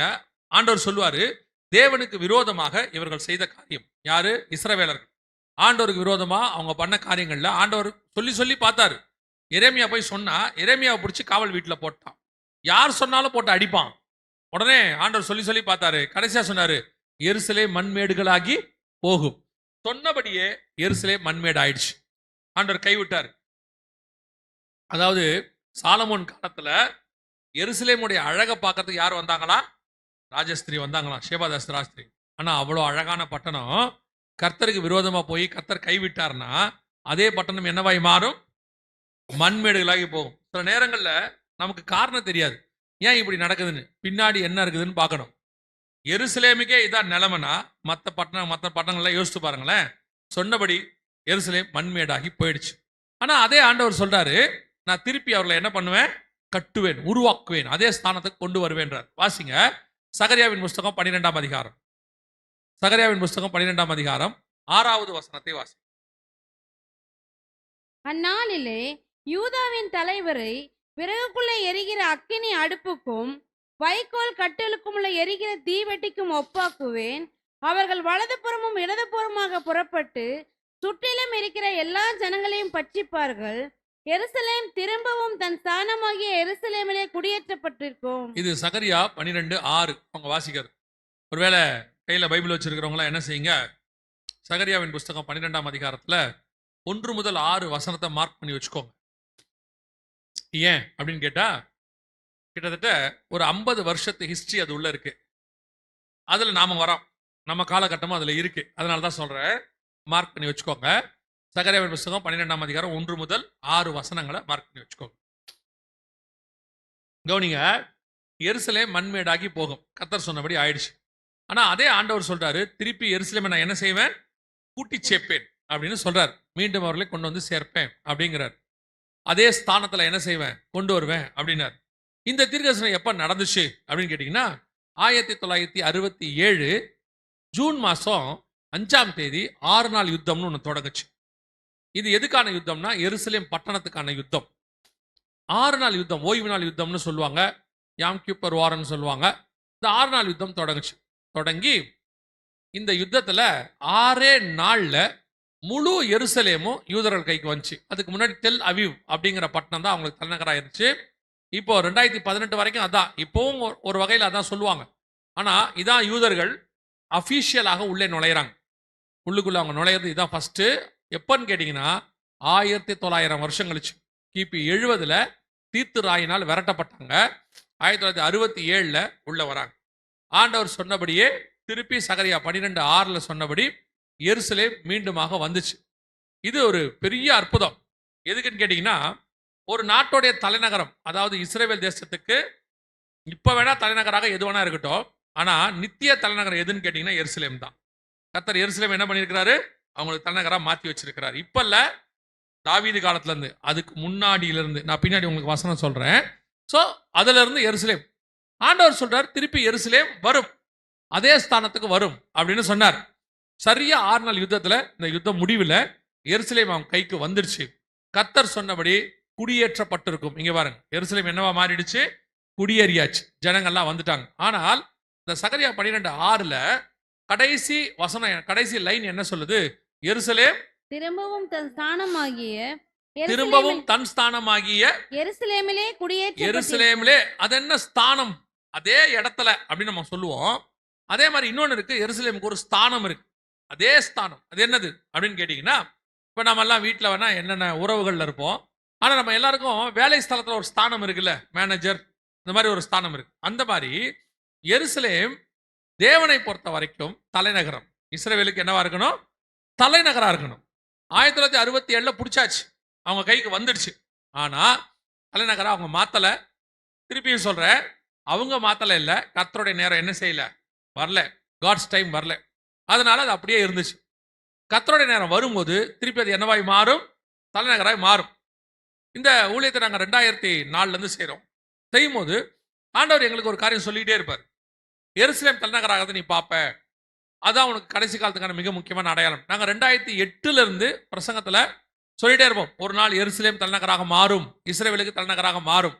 அப்பெல்லாம் என்ன சொல்லுவாங்கன்னா, எருசலேம் மாறவே மாறாது, ஏன்னா ஐநா சபை அதை பயங்கரமா பார்த்துக்கிட்டு இருக்கு, அதுல கை வச்சா பெரிய பிரச்சனையாயிரும். அது உண்மைதான், அவங்க சொன்னது உண்மைதான், மாற்றுக்கருத்தே கிடையாது. ஆனா ஆண்டவர் சொன்னாரு, கண்டிப்பா எருசலேம் தலைநகராக என்ன செய்யும், மாறும் அப்படின்னு. அப்படியே நடந்துகிட்டே இருந்துச்சு. திடீர்னு பாத்தீங்கன்னா 2018 ட்ரம்ப் அமெரிக்க அதிபராக ஜெயிக்கிறார். அமெரிக்க அதிபராக அவர் ஜெயிக்கும் போது நல்லா தெரிஞ்சுக்கிட்டீங்கன்னா, ட்ரம்ப் அரசியல்வாதி கிடையாது, அவருக்கும் அரசியலுக்கும் சம்பந்தமே இல்லை. அவர் திடீர்னு என்ன பண்றாரு, நான் ஜனாதிபதிக்கு நிக்க போறேன் அப்படின்றாரு. முதல் தடவை யாருமே நம்பல அவர் ஜெயிப்பார்னு, நிறைய பேர் கிரிட்டிசைஸ் பண்ணாங்க. ஆனால் அவருக்குள்ள அப்படி ஒரு எண்ணத்தை கர்த்தர் போட்டார். அவர் என்ன பண்ணாரு, நான் எலெக்ஷன்ல நிக்க போறேன் அப்படின்னு சொன்னார். அவர் எதிர்த்து நின்ன ஆள் யாருன்னு பாத்தீங்கன்னா, மோஸ்ட் எக்ஸ்பீரியன்ஸான ஆள் ஹிலாரி கிளின்டன். கிளின்டனுங்கிற ஜனாதிபதியோட மனைவி, அவங்க ஃபாரின் மினிஸ்டரா இருந்திருக்காங்க ஒபாமா பீரியட்ல, ரொம்ப எக்ஸ்பீரியன்ஸ். எல்லாரும் சொல்லிட்டாங்க அவங்க தான் ஜெயிக்க போறாங்க, கருத்து கணிப்புலாம் என்ன சொல்லிருச்சு, அவங்க தான் ஜெயிக்க போறாங்கன்னு சொல்லிருச்சு. நம்மளும் என்ன பண்ணிட்டோம், கருத்து கணிப்பை 100% நம்பிட்டோம். நான் சொல்றது அமெரிக்கால, சரியா, அமெரிக்கா கருத்து கணிப்பு சொல்லிருச்சு, ஹிலாரி கிளின்டன் தான் என்ன செய்ய போறாங்க, ஜெயிக்க போறாங்க அப்படின்னு சொல்லிட்டு எல்லாத்தையும் சொல்லியாச்சு. நம்மளும் நம்பிட்டோம் ஹிலாரி தான் வரப்போறாங்க அப்படின்ட்டு. திடீர்னு பார்த்தா யாருக்கும் தெரியாம யார் வந்துட்டா, ட்ரம்ப் வந்துட்டார். எப்படி வந்தாரு, ஏன் வந்தாரு தெரியாது. ட்ரம்ப்புக்கு என்ன குவாலிஃபிகேஷன் இருக்கு தெரியாது. ட்ரம்ப் அரசியல்வாதியா தெரியாது. ட்ரம்ப்புக்கு அரசியல் அனுபவம் இருக்கா தெரியாது. ஏன் வந்தாரு, வந்தாரு, அவ்வளவுதான். ஆனா எனக்கு ஒண்ணு தெரியும், ராஜாக்களை தள்ளி ராஜாக்களை உருவாக்குறவர் கர்த்தர். கர்த்தர் ஒரு ஆளை கொண்டு வராருன்னா அதுக்கு ஏதாவது ஒரு காரணம் இல்லாமல் இருக்காது. நமக்கு நிறைய சுய விருப்பு வெறுப்பு இருக்கு, இவர் வந்தா நல்லா இருக்கும், அவர் வந்தா நல்லா இருக்கும் அப்படின்லாம் நமக்கு நிறைய இருக்குது. ஆண்டவருக்கு தெரியும் யாரை எந்த நாட்டுக்கு எப்ப ராஜாவாக்கணும் அப்படின்னு அவனுக்கு தெரியும். ஏன்னா கர்த்தருடைய நேரம் நெருங்கிடுச்சு. கர்த்தர் என்ன செய்யணும், இஸ்ரவேலை தலைநகரா எருசலேமை கொண்டு வரணும். ஆனால் அமெரிக்காவில் இருக்கிற வேற எந்த ஜனாதிபதியும் செய்ய மாட்டான், வேற யாருமே என்ன பண்ண மாட்டாங்க, செய்ய மாட்டாங்க. ஏன்னா இவங்க எல்லாம் அறிவாளி. என்ன அறிவாளின்னு கேட்டீங்கன்னா, யோசிச்சு முடிவெடுப்பாங்க. இப்போ இஸ்ரவேலுக்கு தலைநகரா எருசலேமை கொண்டு வந்தோம்னா அரபு நாடெல்லாம் பக்கச்சுக்கோ, அரபு நாடோட ஆயில் வேலை நடக்குது, அதாவது வியாபாரம் நடக்குது. ஸோ அவங்கெல்லாம் ஆயில் நிறுத்திட்டாங்கன்னா நமக்கு நஷ்டம் வரும் இப்படின்னு ஜனாதிபதிலாம் யோசிச்சு என்ன பண்ணுவாங்க, அந்த வேலையை செய்ய மாட்டாங்க. அப்ப இதெல்லாம் யோசிக்காம செய்யற ஒரு ஆள் வேணும். அந்த ஆள் யாரா இருக்கணும்னா செஞ்சுட்டு யோசிக்கணும், அந்த மாதிரி ஆள் ஒருத்தர் வேணும். ஸோ அது யாரா இருக்கலாம்னு பார்த்தா, ஆண்டவர் பார்த்தா இந்த பார்வோன் இருதயத்தை கடினப்படுத்தினார், நேபுகாத்நேச்சர் இருதயத்தை மனித இருதயம் போல் மாத்தினார் அப்படிலாம் இருக்குல்ல, அந்த மாதிரி ட்ரம்ப்புக்கு ஜனாதிபதி இருதயத்தை கொடுத்துட்டார். இவர் நின்ட்டார், எலெக்ஷன்ல ஜெயிச்சிட்டார். ஜெயிக்கும் போது வேற என்ன சொல்றாரு, ஒரு வாக்குறுதி கொடுக்கிறார். அந்த வாக்குறுதி நடக்காத வாக்குறுதி, ஆனால் நம்ம நம்பி என்ன செய்வோம், ஓட்டு போடுவோம்ல, இதெல்லாம் நடக்குமான்லாம் நம்ம யோசிக்கவே மாட்டோம்ல. அந்த மாதிரி ட்ரம்ப் சொன்ன உடனே நம்பிட்டாங்க. என்ன நம்பிட்டாங்கன்னா, நான் ஜெயிச்சு வந்தா எருசலேமை இஸ்ரவேலுக்கு என்னவா மாத்துவேன், தலைநகரா மாத்துவேன். அது எப்படி, நீங்க அமெரிக்க ஜனாதிபதி, எருசலேமை எப்படி தலைநகரா மாத்துறது, அது அவங்க நாட்டோடைய பிரச்சனை, அது ஐநா சபையில போய் பர்மிஷன் வாங்கணும். இவ்வளோ இருக்கும்போது உலக எதிர்ப்புகள் வர்றதுக்கு எப்படி நீங்க ஆக்குவீங்கன்னு யாரும் ஒரு கேள்வியுமே கேட்கல. ஜெயிக்க வச்சிட்டாங்க. இப்ப ட்ரம்ப் பார்த்தாரு, ஜெயிச்சு அங்க அமெரிக்காலாம் எப்படின்னு கேட்டீங்கன்னா, நம்ம ஊர் மாதிரி கிடையாது. ஜெயிச்ச உடனே பதவியேற்பு விழாலாம் அங்கே நடக்காது. ஜெயிச்சு 2 மாசம் கழிச்சு தான் நடக்கும். 2017 நவம்பர் மாசம் ஜெயிச்சிட்டாரு. ஜெயிச்ச பிறகு அவரை கேட்குறாங்க, நீங்க அடுத்த மாசம் பதவியேற்க போறீங்க, இஸ்ரவேலுக்கு தலைநகரா எருசலேமை மாத்துவேன்னு சொன்னீங்களே, உண்மைதானா, மாத்திடுவீங்களா அப்படின்னு. உடனே அவரு ரொம்ப போல்டா, நான் வந்தோடனே ஃபர்ஸ்ட் அதை செஞ்சிருவேன்ட்டார். இப்பதான் சகரியா 12:3 நிறைவேறுது. எதுக்கு இது உங்களுக்கு சொன்னேன்னா, சகரியா 12:3 வாசிங்க. அந்நாளிலே நான் எருசலேமை சகல ஜனங்களுக்கும் பாரமான கல்லாக்குவேன், அதை கிளப்புகிற யாவரும் சிதைக்கப்படுவார்கள், பூமியில் உள்ள ஜாதிகள் எல்லாம் அதற்கு விரோதமாய் கூடிக்கொள்வார்கள். பூமியில் உள்ள ஜாதிகள் எல்லாம் அதற்கு விரோதமாய் கூடிக்கொள்வார்கள். பாருங்க, ட்ரம்ப் சொன்னாரு, எருசலேமை என்னவா மாத்த போறேன், தலைநகரா மாத்த போறேன். Trump recognise Jerusalem as Israel's capital சொன்னாரு. அவர் சொன்ன உடனே பூமியில் உள்ள ஜாதிகள் எல்லாம் அதற்கு விரோதமாய் கூடிக்கொண்டார்கள். எப்போ, 2017 5/12 டிசம்பர் மாசம் 5ஆம் தேதி இந்த பத்திரிகையில வந்த செய்தி. அரப் நேஷன்ஸ் 22 நாடு இருக்கு அரேபியால, அவங்க 22 நாடு. யூரோப்பியன் யூனியன் அதுல ஒரு 28 நாடு இருக்கு. கிட்டத்தட்ட 50 நாடு ஒரே நாள்ல அகைன்ஸ்ட். நாங்கள் ஒத்துக்க மாட்டோம். ட்ரம்ப்க்கு against Trump against recognising Jerusalem as Israel capital, ஒத்துக்க மாட்டோம் அப்படின்ட்டாங்க. இப்போ ட்ரம்ப் சொல்லிட்டாரு, அதெல்லாம் நீங்க சொன்னாலும் கேட்க மாட்டேன், நான் வந்தோன்னே என்ன பண்ணிடுவேன், தலைநகரா மாத்திடுவேன் அப்படின்னு. உடனே இவங்க எல்லாம் என்ன பண்ணாங்க, ஜனவரி மாதம் 20ஆம் தேதி ட்ரம்ப் பதவி இருக்கணும், 15ஆம் தேதி போய் ஐநா சபையில் என்ன பண்ணிட்டாங்க, தலைநகராக மாற்றக்கூடாதுன்னு சொல்லி ஒரு தீர்மானம் போட்டாங்க. தீர்மானத்தை போட்டு என்ன பண்ணாங்க, எருசலேம் தலைநகரா மாறாது அப்படின்ட்டாங்க. ஏன் அப்படின்னு கேட்டிங்கன்னா, ஐநா சபையில் மொத்தம் தேவை கிட்டத்தட்ட அவங்க 200 நாடுகள் இருக்கு, 185 நாடுகளுக்கு மேல இருக்குது. அதுல நீங்க நல்லா கவனிச்சு பாத்தீங்கன்னா 128 நாடு இந்த தீர்மானம் எருசலேம் தீர்மானம் ஆகக்கூடாதுன்னு சொல்லி ஆதரவா போட்டாங்க, தலைநகரா மாறவே கூடாது அப்படின்னு போட்டாங்க. எதிர்ப்பு பாத்தீங்கன்னா ஒரு 9 நாடு தான். இவங்க தான் யாரு, இஸ்ரேலு, இவங்கெல்லாம் தான் என்ன பண்ணாங்க, இல்லைங்க அந்த நாடு தலைநகரா இருக்கட்டும் அப்படின்னாங்க. இருக்கு பாருங்க, 128க்கு 9. ஸோ உலகத்தில் உள்ள 128 நாடு இஸ்ரேலுக்கு எதிராக ஓட்டு போட்டுருச்சு. சகரியா 12:3 என்னவாயிருச்சு, 100% நிறைவேறிடுச்சு. ஆனா 6வது வசனம் சொல்லுது, எருசலேம் திரும்பவும் தன் ஸ்தானமாக எருசலேமிலே குடியேற்றப்பட்டிருக்கும். இது எப்படி சாத்தியம், ஐநா சபையில 128 நாடு சொல்லிடுச்சு நாங்க ஒத்துக்க மாட்டோம் அப்படின்னு. ஆனா ஆண்டவர் சொல்றாரு, நான் அதை திரும்பவும் அதே ஸ்தானத்துக்கு கொண்டு வருவேன் அப்படிங்கிறார். எப்படி நடந்துச்சு அப்படின்னு பாத்தீங்கன்னா, இது நடந்தது ஜனவரி 15. தீர்மானம் போட்டாச்சு, எருசலேம் தலைநகரா மாறாது அப்படின்னு சொல்லிட்டாரு. ஆனா ஜனவரி 20 ட்ரம்ப் பதவி ஏத்தாரு. ஏத்த உடனே அவர் ஒண்ணு சொன்னார், பதவியேற்ற உடனே ஒரு 5 ஜனாதிபதிகளுக்கு மட்டும் ஒரு பவர் உண்டு. America, Russia, China, France, England 5 பேருக்கு ஒரு பவர் உண்டு. அது என்ன பவர் அப்படின்னு கேட்டீங்கன்னா, வீட்டோ பவர்னு சொல்லுவாங்க. இந்த 5 பேர்ல யாராவது ஒருத்தர் ஒரு தீர்மானத்தை முடியாதுன்னா முடியாது தான், அந்த தீர்மானத்தை முடியாதுன்னா முடியாது தான். இந்த 5 பேருக்கு மட்டும் ஐநா சபையில் அப்படி ஒரு பதவி கொடுத்து பவர் கொடுத்து வச்சிருக்கிறாங்க. இப்போ அந்த பவர் இப்போ யார்கிட்ட இருக்குது, ட்ரம்ப் கிட்ட இருக்கு. ட்ரம்ப் அது பொதுவாக அவங்க என்ன பண்ணுவாங்கன்னா, தங்கள் நாட்டுக்கு யாராவது எதிராக ஒரு தீர்மானம் வந்து அதை பயன்படுத்துவாங்க. யூஸ்வலா என்ன பண்ண மாட்டாங்க, பயன்படுத்த மாட்டாங்க.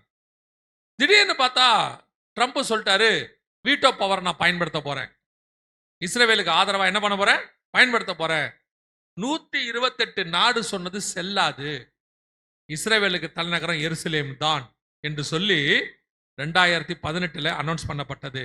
சரியாக இஸ்ரேல் உருவாகி 70வது வருஷம், அல்லேலூயா, எருசலேம் அவங்க கைக்கு வந்து 50வது வருஷம். 50வது வருஷத்துல கர்த்தர் தலைநகராக மாத்தினார்.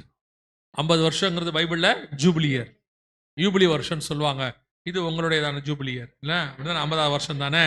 உங்களையும் கர்த்தர் 50வது வருஷத்துல என்ன செய்வார், எருசலேமை ஆசீர்வதித்த தேவன் உங்களையும் ஆசீர்வாத. வேதம் சொல்லுதுல்ல, ஜீவனுள்ள நாளெல்லாம் எருசலேமின் வாழ்வை காண்பாய் அப்படின்னாருல்ல. அந்த மாதிரி கர்த்தர் எருசலேமை சுற்றிலும் பர்வதங்கள் இருக்குமா போல இது முதல் கொண்டு உன் தேவனாய் கர்த்தர் உன்னை சுற்றிலும் இருப்பான்னு சொல்லப்பட்டபடி 50வது வருஷத்துல எருசலேமை ஆசீர்வதித்த ஆண்டவர் உங்களையும் ஆசீர்வதிக்க வல்லமை உள்ளவராக இருக்கிறார். அல்லேலூயா. சகரியா 12:6 முழு உலகமும் ஏத்து நின்னுச்சு. கர்த்தர் சொன்னபடியே ஒரே ஒரு மனுஷனை கொண்டு, நம்ம வேதத்துல பாக்குறோம்ல, கிதியோன்ட்ட சொல்லுவார்ல, எதிரிகள் கடற்கரை மணலை போல மணலத்தனையா இருந்தார்கள் இருக்கும். ஆனா கிதியோன்ட்ட கேட்கும்போது 300 பேர் தான் இருப்பாங்க. ஆண்டவர் அதையே தாஸ்தியும் பாரு, சரி இப்போ போகும் பாரு. ஆண்டவருக்கு எப்பவுமே என்ன பிடிக்கும்னு கேட்டீங்கன்னா, எதிரி பெரிய ஆளா இருக்கணும், சின்ன பையனை வச்சு அவனை ஜெயிக்கணும், அப்பதான் அவர் நாம மகிமைப்படும். அல்லேலூயா. இப்பவும் அதே தான் ஆண்டவர் செஞ்சார். 120 நாட்டுக்கு எதிராக ஒரு நாடு அமெரிக்கா, ஒரு தீர்மானம். அவர்கள் சொன்னார்கள், நாங்கள் சொன்னதே இஸ்ரவேலுக்கு தலைநகரம் எருசலேம் தான், அந்த தேவன் தான் உங்களோடும் என்னோடும் இருக்கிறார். அல்லேலூயா. உங்களுக்கு சொன்ன வார்த்தைகளில் ஒன்று கூட தவறி போகாது. கர்த்தர் சொன்னா அதை செய்வார். எதிர்த்து நிக்கிறவன் யாரு என்ன ஏது எதையுமே கவலைப்படாதீங்க, எதை பத்தியுமே கவலைப்படாதீங்க. சொன்னது கர்த்தர். எதிர்த்து நிக்கிறவன், உலகத்தில் இருக்கிறவனில் முன்னில் இருக்கிறவர், எதிர்த்து நிக்கிற யார் வேணா இருக்கட்டும், ஆனா கர்த்தருடைய வார்த்தை இருக்குல்ல, அது எல்லாத்த விட பெருசு. வானம் பூமி ஒழிந்து போனாலும் கர்த்தருடைய வார்த்தை ஒரு நாளும் ஒழிந்து போகாது. அது எல்லாத்த விட பெருசு. அவர் சொன்னபடி அப்படியே செய்வார். சில நேரத்தில் சூழ்நிலைகள் உங்களுக்கு அப்படிதான் தெரியும். நான் எப்பவுமே யோசிச்சு பார்ப்பேன். யோசேப்புக்கு ஆண்டவர் ஒரு வார்த்தை சொல்லிட்டாரு. என்ன சொல்லிட்டாருன்னா, உன்னுடைய சகோதரர்கள் உன்னை என்ன செய்வாங்க, பணிந்து கொள்வார்கள். மறுநாள் கிளம்பி யோசேப்பு போறாரு. யாரும் அப்பா கூப்பிட்டு சொல்றாரு, உன் சகோதரர்களை போய் பாரு. அப்ப யோசேப்புக்கு இது எப்படி தோணும், காட்ஸ் வில். கர்த்தர் வாசலை திறக்கிறாரு.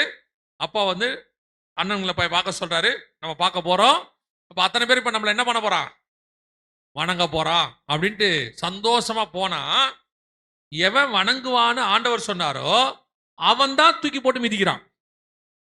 அவன் தான் என்ன செய்யறான்? அடிக்கிறான். அடிச்சது மட்டும் இல்ல, தூக்கி என்ன பண்ணிட்டான்? குழியில போட்டான். போட்டது மட்டும் இல்ல, திருப்பி தூக்கி என்ன பண்ணிட்டான்? இஸ்மவேல்கிட்ட வித்துட்டான். இப்ப இவர் எங்க போயிட்டாரு? எகிப்துக்கு போயிட்டாரு. இப்போ இந்த நிலைமையில யோசிச்சு பாருங்க, கர்த்தர் சொன்ன வாக்குத்தத்தம் நடக்குமா நடக்காது? அவர் நடக்கிறது எங்க இருக்கிறாரு? எகிப்துல இருக்காரு. வணங்க வேண்டியவன் எங்க இருக்கா? கானான்ல, இஸ்ரவேல்ல இருக்கான். இது நடக்குமா? ஆனா யோசேப்புக்கு ஒரே ஒரு நம்பிக்கை இருந்தது, எது வேணாலும் நடக்கட்டும், சொன்னது கர்த்தர், அந்த வார்த்தை நிச்சயம் நிறைவேறும். வசனம் சொல்லுது வசனம் சொல்லுது, அவனை யோசேப்பு சிறைச்சாலையில் இருந்தான், கர்த்தரோ யோசேப்போடு கூட இருந்தார். வார்த்தையை கொடுத்தவர் நிறைவேற்றுகிற வரைக்கும் உங்களோடு கூட இருப்பார். எனக்கு ரொம்ப பிடிச்ச ஒரு காரியம் பைபிள்ல இருக்கு. இஸ்மவேல் துஷ்ட மனுஷன், அவன் சாக கிடப்பான். தண்ணி கொடுத்துருவார் ஆண்டவர். தண்ணி கொடுத்துட்டு விட்டுற மாட்டார் அவனை. நல்லா கவனிச்சு அந்த வசனம் சொல்லும். ஆதியாகமத்தில் 21 வசனம் சொல்லும், பிள்ளை வளரும் வரை கர்த்தர் அவனோடு கூட இருந்தார். அவன் துஷ்ட மனுஷன் தான். ஆனா ஆபிரகாமுக்கு வாக்கு பண்ணியிருக்கிறார், நான் இவனை என்ன பண்ணுவேன்? ஆசீர்வதிப்பேன். அந்த ஆசீர்வாதத்தை கொடுப்பதுக்கு அவன் வளருகிற வரைக்கும், பிள்ளை வளருகிற வரைக்கும் கர்த்தர் என்ன செஞ்சாரா? அப்படிதான் இருக்கு. அந்த வசனம் அப்படித்தானே இருக்கு. வாசிங்க. தேவன் பிள்ளையுடனே இருந்தார். அவன் வளர்ந்து வனாந்தரத்திலே குடியிருந்து வில்வித்தையிலே வல்லவனானான். யோசிச்சு பாருங்க, செத்து போயிற நிலைமையில இருந்தான். அடுத்த நிமிஷம் அவன் சாவ போறான். ஆனா ஆபிரகாம் கொடுத்த வாக்குத்தத்தம் அவன் ஆசீர்வாதமா இருப்பான். அந்த வாக்குத்தத்துக்காக கர்த்தர் என்ன பண்றாரு? அவனுக்கு தண்ணி கொடுத்தது மட்டுமில்ல, அவன் வளர்ந்து வில்வித்தையில் பெரிதாகிற வரைக்கும் கர்த்தர் அவனோடு கூட இருந்தார். அல்லேலூயா. ஒரு துஷ்ட மனுஷனுக்கே சொன்ன வார்த்தையை கர்த்தர் நிறைவேற்றுவதற்கு அவ்வளவு கண்ணும் கருத்துமா இருப்பாரானால், அவருடைய ரத்தத்தாலே கழுவப்பட்டு மீட்கப்பட்டு பிள்ளைகளாய் இருக்கிற உங்களோடும் என்னோடும் கர்த்தர் எப்படி இருப்பார்? நாம பல நேரத்துல இந்த அவிசுவாசத்தினாலதான் நாசமா போறோம். எப்ப நடக்குமா? சூழ்நிலையெல்லாம் எப்படி இருக்குதே, ஆகாது, எப்படிங்க? சான்ஸே இல்ல. இன்னைக்கு சான்ஸ் இல்ல, சொன்னது கர்த்தர், சான்ஸ் இருக்கு. அது எப்படிங்க? அந்த ஆள் செத்துட்டாங்க, சான்ஸே இல்ல. 4 நாள் கழிச்சு உயிரோடு வர வச்ச ஆண்டவர் சொல்றாரு, அந்த வார்த்தை நடக்கும். அல்லேலூயா. நீ விசுவாசித்தால் தேவனுடைய மகிமையை காண்பீர். கர்த்தர் கொடுத்த வாக்குத்தத்தம் மட்டும் நல்லா புடிச்சுக்கோங்க. நான் எப்பவுமே ஒண்ணு காரியத்தை செய்வேன். பிரச்சனைகள் எல்லாருக்கும் வரும், எனக்கு வரும். வரும்போதெல்லாம் ஒண்ணு மட்டும், ஏதாவது ஒரு வாக்குத்தத்தம் ஆண்டவர்கிட்ட இருந்து வாங்கிடுவேன். வாங்கணும். அதை ஆண்டவர் சொல்லிட்டாருன்னா எனக்கு போதும். அதை வச்சுக்கிட்டே நான் ஓடிடுவேன். ஏன் தெரியுமா? அது ஒண்ணு போதும். வானம் பூமி ஒழிந்து போனாலும் கர்த்தருடைய வார்த்தை ஒரு நாளும் ஒழியாது. நமக்கு வாக்கு பண்ணினவர் உண்மை உள்ளவர். அதை நிறைவேற்றுகிற வரைக்கும் அவர் உறங்குவதும் இல்லை, தூங்குவதும் இல்லை. அல்லேலூயா. ஒரு 1900 வருஷம் கழிச்சு சகரியாவுக்கு சொன்ன தீர்க்க தரிசனத்தை நம்ம கண்ணுக்கு முன்னாடி 2018 100% கர்த்தர் நிறைவேற்றுவதற்கு வல்லமை உள்ளவராய் இருந்தார். அது ஏன் நிறைவேற்றுவார்னா நமக்கு நிறைவேற்றுவாரா மாட்டாரா? அல்லேலூயா. இனி அவிசுவாசப்படாதீங்க. அப்ப எனக்கு வாக்குத்தத்தம் என்னங்க? கலாத்தியர் வசனம் தெளிவா சொல்லுது, எல்லா வாக்கு தத்தங்களும், ஆபிரகாமின் எல்லா வாக்கு தத்தங்களும் கிறிஸ்து இயேசுக்குள்ளாக நமக்கு நிறைவேறுகிறது. அல்லேலூயா. அதனால நீங்கள் கர்த்தர் சொல்ற வாக்கு தத்தங்களை தைரியமா புடிங்க. அதை நிறைவேற்ற கர்த்தர் வல்லமை உள்ளவராய் இருக்கிறார். சொன்ன மாதிரியே கர்த்தர் எருசலேம் கொண்டு வந்து என்ன பண்ணிட்டாரு? நிறுத்திட்டாரு. ஆண்டவர் சொன்ன வாக்குத்தத்தம் நிறைவேறிடுச்சு. இப்போ நாம அடுத்து நடக்க போற மிக முக்கியமான விஷயங்களை நாம் பார்க்க போகிறோம். சில விஷயம் என்ன செய்ய போறோம்? பார்க்க போறோம். இதுல மிக முக்கியமாக 3வது யுத்தம், லாஸ்ட், அதை நம்ம பார்க்க போறோம். அந்த வசனத்தை வாசிங்க திருப்பி. எசேக்கியேல் 38:8 கடைசி நாட்களில் நீ வருவாய்னு இருக்குது இல்லையா? என் ஜனமாக இஸ்ரவேலுக்கு விரோதமாக கடைசி நாட்கள் நீ வருவாய் அப்படின்னு இருக்கு இல்லையா? அந்த நெடுநாள் பாழாய் கிடந்து அப்படின்ற இடத்துல இருந்து வாசிங்க. 38:8. நெடுநாள் பாழாய் கிடந்து பிற்பாடு ஜாதிகளிலிருந்து கொண்டு வரப்பட்டவர்கள் எல்லாரும் சுகத்தோடே குடியிருக்கும் இஸ்ரவேலின் மலைகளுக்கு விரோதமாய் வருவாய். இஸ்ரவேலின் மலைகளுக்கு விரோதமாய் வருவாய். முதல் யுத்தம் தேசத்துக்காக. எல்லாம் கவனிங்க. 1948 நடந்துச்சு. தேசம் கைக்கு வந்துடுச்சு. 2வது யுத்தம் தலைநகருக்காக. தலைநகரம் எருசலேம் அவங்க கைக்கு வந்துருச்சு. இப்போ அவங்ககிட்ட தான் இருக்கு. 3வது யுத்தம் எதுக்காக? இஸ்ரவேலின் மலைகளுக்கு விரோதமாய் நீ வருவாய். இன்னும் ஒரு வசனத்தை வாசிங்க. எசேக்கியேல் 39 அடுத்த அதிகாரம் 2வது வசனம் வாசிங்க. நான் உன்னை திருப்பி உன்னை 6 துருடுகளால் இழுத்து 6 துறடுகளால் இழுத்து உன்னை வடபுறங்களிலிருந்து எழும்பவும் ஆ, இஸ்ரவேல் மலைகளில் வரவும் பண்ணி எங்க வர பண்ணுவாரு? வசனம் தெளிவா சொல்லுது. 2 இடத்துல ஆண்டவர் சொல்றாரு, இந்த யுத்தம் எங்க வரும்? இஸ்ரவேலின் மலைகளுக்கு விரோதமாய் வரும். இதான் 3வது யுத்தம். இந்த யுத்தம் எப்ப தொடங்குச்சு அப்படின்னு கேட்டீங்கன்னா 2023 அக்டோபர் மாசம் 7ஆம் தேதி இந்த யுத்தம் தொடங்குச்சு. இதுக்கு பேரு அல் அக்ஸா ஃப்ளட் அப்படின்னு பேர். இந்த யுத்தத்தினுடைய பின்னணி என்ன? இதான் நம்ம 2023 நம்ம காலத்துல நடக்கிற யுத்தம். இதான் தொடங்கி போயிட்டே இருக்கு. இந்த யுத்தத்தினுடைய பின்னணி என்ன அப்படின்னு கேட்டீங்கன்னா, எருசலேம் இவங்க கைக்கு வந்துச்சு இல்லையா? வந்த உடனே இந்த பாலஸ்தீனர்கள் என்ன கேட்டாங்க? எருசலேம்ல இந்த மலை, இதுக்கு பேர் டெம்பிள் மவுண்ட் அப்படின்னு பேர். இங்கே தான் முதல் தேவாலயம் 2வது தேவாலயம் இருந்துச்சு. அந்த முதல் தேவாலயத்தை சாலமோன் கட்டினாரு, நேபுகாத்நேச்சர் இடிச்சாரு. 2வது தேவாலயத்தை செருபாபேல் கட்டினாரு, தீத்துராயன் கிபி 70 இடிச்சார். ஸோ இங்க இந்த இடத்துல 10ஆம் நூற்றாண்டுல அவங்களுடைய வழிபாடு தலம் கட்டப்பட்டது. இது ஒரு மலைக்கு மேல இருக்குது. இந்த மலை எங்களுக்கு வேணும் அப்படின்னு சொல்லி பாலஸ்தீனர்கள் கேட்குறாங்க. ஏன்னு கேட்டா அவங்களுக்கு மிக முக்கியமான வழிபாடு தலங்கள்ல இதுவும் ஒன்று. ஸோ இது எங்ககிட்ட வேணும் அப்படின்னு கேட்டாங்க.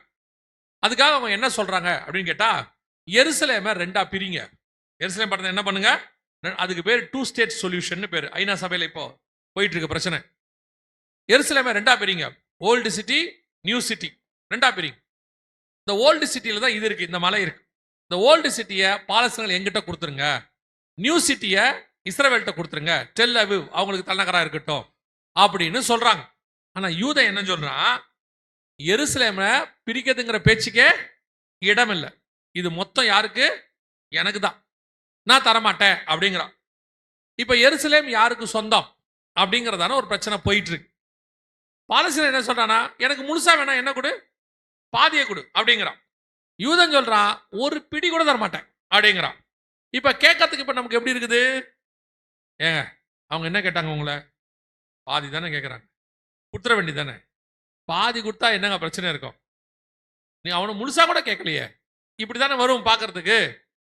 இப்போ உங்க வீட்டில் ஒருத்தர் வந்து கேட்கிறாரு, சரியா? பக்கத்து வீட்டுக்காரு கேட்கிறாரு. என்ன கேட்கிறாரு பாருங்க, எங்களுக்கு வண்டி நிக்க வைக்க இடம் இல்லை, உங்களுக்கு 2 வண்டி நிக்கிற மாதிரி இடம் இருக்கு, நீங்க ஏன் ஒரு வண்டி நிக்கிற இடத்த எனக்கு கொடுக்க கூடாது? நீங்க என்ன சொல்லுவீங்க? ஏன் இஸ்ரவேல் மட்டும் எருசலேமை பாதி கொடுத்துடணும், நீங்க வண்டி நிக்கிற இடத்துல பார்த்து தர மாட்டீங்களா? உங்களுக்கு வந்தா மட்டும் இது, அவனுக்கு வந்தா கஷ்டமா? இது என்ன கதையா இருக்குது? இப்ப அவங்க கேட்கறது அதான். அப்படி என்ன சொல்றீங்க? எருசலேம் யாருக்கு சொந்தம்? இப்ப வாசிங்க. இது நான் ஏன் உங்களுக்கு சொல்றேன்னா, உலகத்துல அவங்க சண்டை போடுவாங்க, என்ன அதெல்லாம் இருக்கட்டும். சில நேரத்துல நீங்களே பல நேரத்துல உண்மை தெரியாம, சத்தியம் தெரியாம, இனி கூட நிறைய பேர் யூடியூப்ல போய் இஸ்ரவேலுக்கு அப்புறம் எருசலேமுக்கு விரோதமா பேசுவாங்க. இன்னைக்கு என்ன நடக்குதுன்னா வேற. நீங்க சரித்திரத்தை தெரிஞ்சு வச்சுக்கொள்ளுங்க, அவ்வளவுதான் நான் சொல்றேன். இந்த எருசலேம் யாருக்கு சொந்தம்? முதல்ல பைபிள் எருசலேம்ல எங்க வருது வாசிங்க. ஆதியாகமத்தின் புஸ்தகம் 14ஆம் அதிகாரம் 18வது வசனம் வாசி. 14, 18. அன்றியும் உன்னதமான தேவனுடைய ஆசாரியனாய் இருந்த சாலேமின் ராஜாவாகிய மெல்கிசேதேக்கு. சாலேம்னா என்ன? சமாதானம். அந்த எருசலேம் தான் அங்க இருக்கு. சாலேமின் ராஜா, சமாதானத்தின் ராஜான்னு அர்த்தம் ஆவிக்குரிய விதத்துல. சாலேம் என்கிற பட்டணத்தின் ராஜா. எருசலேம்னா சமாதானத்தின் பட்டணம் அப்படின்னு அர்த்தம். அந்த ராஜா ஆபிரகாம்கிட்ட வந்து அப்பமும் ரசமும் கொடுத்து என்ன போட்டாரு? அக்ரிமெண்ட் போட்டார். எப்போ போட்டாரு? ஆபிரகாம் அங்க போகணும்னு, கானானுக்கு போகும்போதே போட்டார். இப்போ அடுத்த கேள்வி, ஆபிரகாம் கிட்ட அக்ரிமெண்ட் தான் போட்டாரு, ஆபிரகாம் கிட்ட கொடுத்தாரா? எருசலேமை ஆபிரகாமுக்கு கொடுத்தாரா? அடுத்த கேள்வி வாசிங்க. 15ஆம் அதிகாரம் ஆதியாகமம் 15 கடைசி வசனம் வாசி. எமோரியரும், கடைசி வசனம் தானே வாசிக்கிறீங்க? வாசிங்க. எமோரியரும் கானானியரும் கிர்காசியரும் எபூசியரும் என்பவர்கள் இருக்கிறதுமான இந்த தேசத்தை உன் சந்ததிக்கு கொடுத்தேன் என்று ஆபிரகாம் சொல்றாரு. எமோரியரும் கானானியரும் கிர்காசியரும் எபூசியரும் இருக்கிறதான இந்த பட்டணத்தை அப்படின்னு சொல்றாரு, இந்த தேசத்தை அப்படிங்கிறார். அதுல எருசலேம்ங்கிற வார்த்தை இருக்காது, இல்லதானே? எருசலேம் வார்த்தை இருக்காது, ஆனா இருக்கு. வாசிங்க. நியாயாதிபதிகளின் புஸ்தகம் 19ஆம் அதிகாரம் 10வது வசனம் வாசி. நியாயாதிபதிகள் 19:10 வாசி. அந்த மனுஷனும் ராத்திரிக்கு இருக்க மனதில்லாமல் 2 கழுதைகள் மேலும் சேணம் வைத்து தன் மறுமனையாட்டியை கூட்டிக் கொண்டு எழுந்து புறப்பட்டு எருசலேம் ஆகிய எபூசுக்கு நேராக வந்தான். இப்போ எபூசுக்கு இன்னொரு பேர் என்னது? எருசலேம். இப்ப ஆபிரகாம்கிட்ட கொடுத்ததுல இருக்கா பாருங்க, பாருங்க. என்ன பார்த்தா எப்படி? ஆதியாகமம் 15 கடைசி வசனம் வாசிங்க. எமோரியரும் கானானியரும் கிர்காசியரும் எபூஸ் எபூசியரும் இருக்கிறதான பட்டம். அப்ப எபூஸ்னா என்ன அர்த்தம்? எருசலேம். அப்ப எருசலேம் என்னைக்கு யார்கிட்ட கொடுத்துட்டாரு?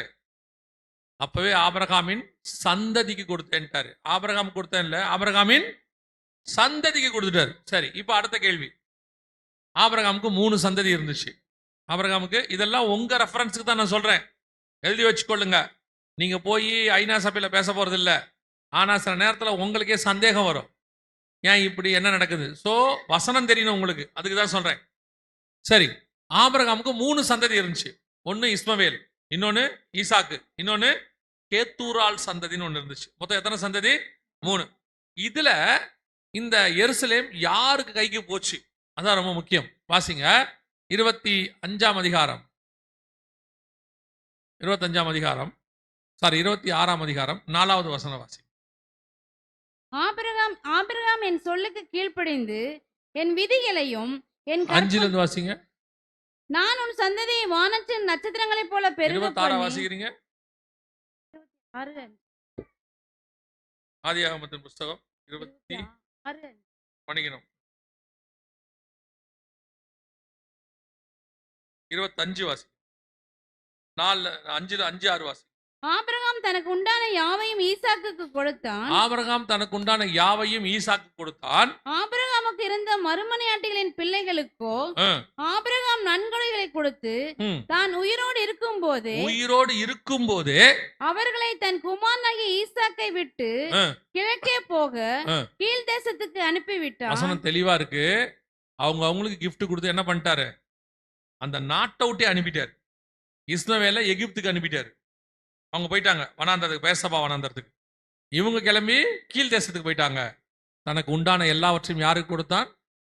ஈசாக்கு கொடுத்தான். ஈசாக்குடைய பையன் தான் யாக்கோபு. யாக்கோபுடைய 4வது பையன் தான் யூதா. யூதாவுடைய வம்சத்தில் தான் தாவீது எருசலேமில் 33 வருஷம் அரசாண்டார். சாலமோன் எருசலேமில் 40 வருஷம் அரசாண்டார். ரெகபியாம் எரபியாம்னு 2ஆ பிரியுது. ரெகபியாம் எருசலேமிலே அரசாண்டார். ஸோ இயேசு வர வரைக்கும் எருசலேம் அவங்க கைக்கு தான் இருந்துச்சு. நடுவில் நேபுகாத்நேச்சர் வந்தாரு, பிடிச்சாரு, போனாரு, எல்லாம் நடந்துச்சு. ஆனா எருசலேம் யாருக்கு இருக்கு? ஆதியிலிருந்து யார் கையில் தான் கொடுக்கப்பட்டது? ஆபிரகாமும் அவன் சந்ததிக்கு தான் கொடுக்கப்பட்டது. இப்ப இவங்க என்ன சொல்லுவாங்கன்னா, அதெல்லாம் பைபிள் கதை, பழைய கதை. நீங்க அதை ஏன் இப்ப பேசிட்டு இருக்கீங்க? இன்னைக்கு வாங்க சார், இன்னைக்கு உள்ளதான பிரசன்ட் மேட்டருக்கு வாங்க, அதுவும் வந்துடலாம், ஒன்றும் பிரச்சனை இல்லை. நீங்க பாத்தீங்களா யுத்தம் 1967 ஜூன் மாசம் 5ஆம் தேதி 5 நாள் யுத்தம் நடந்துச்சு, 6 நாள் யுத்தம்.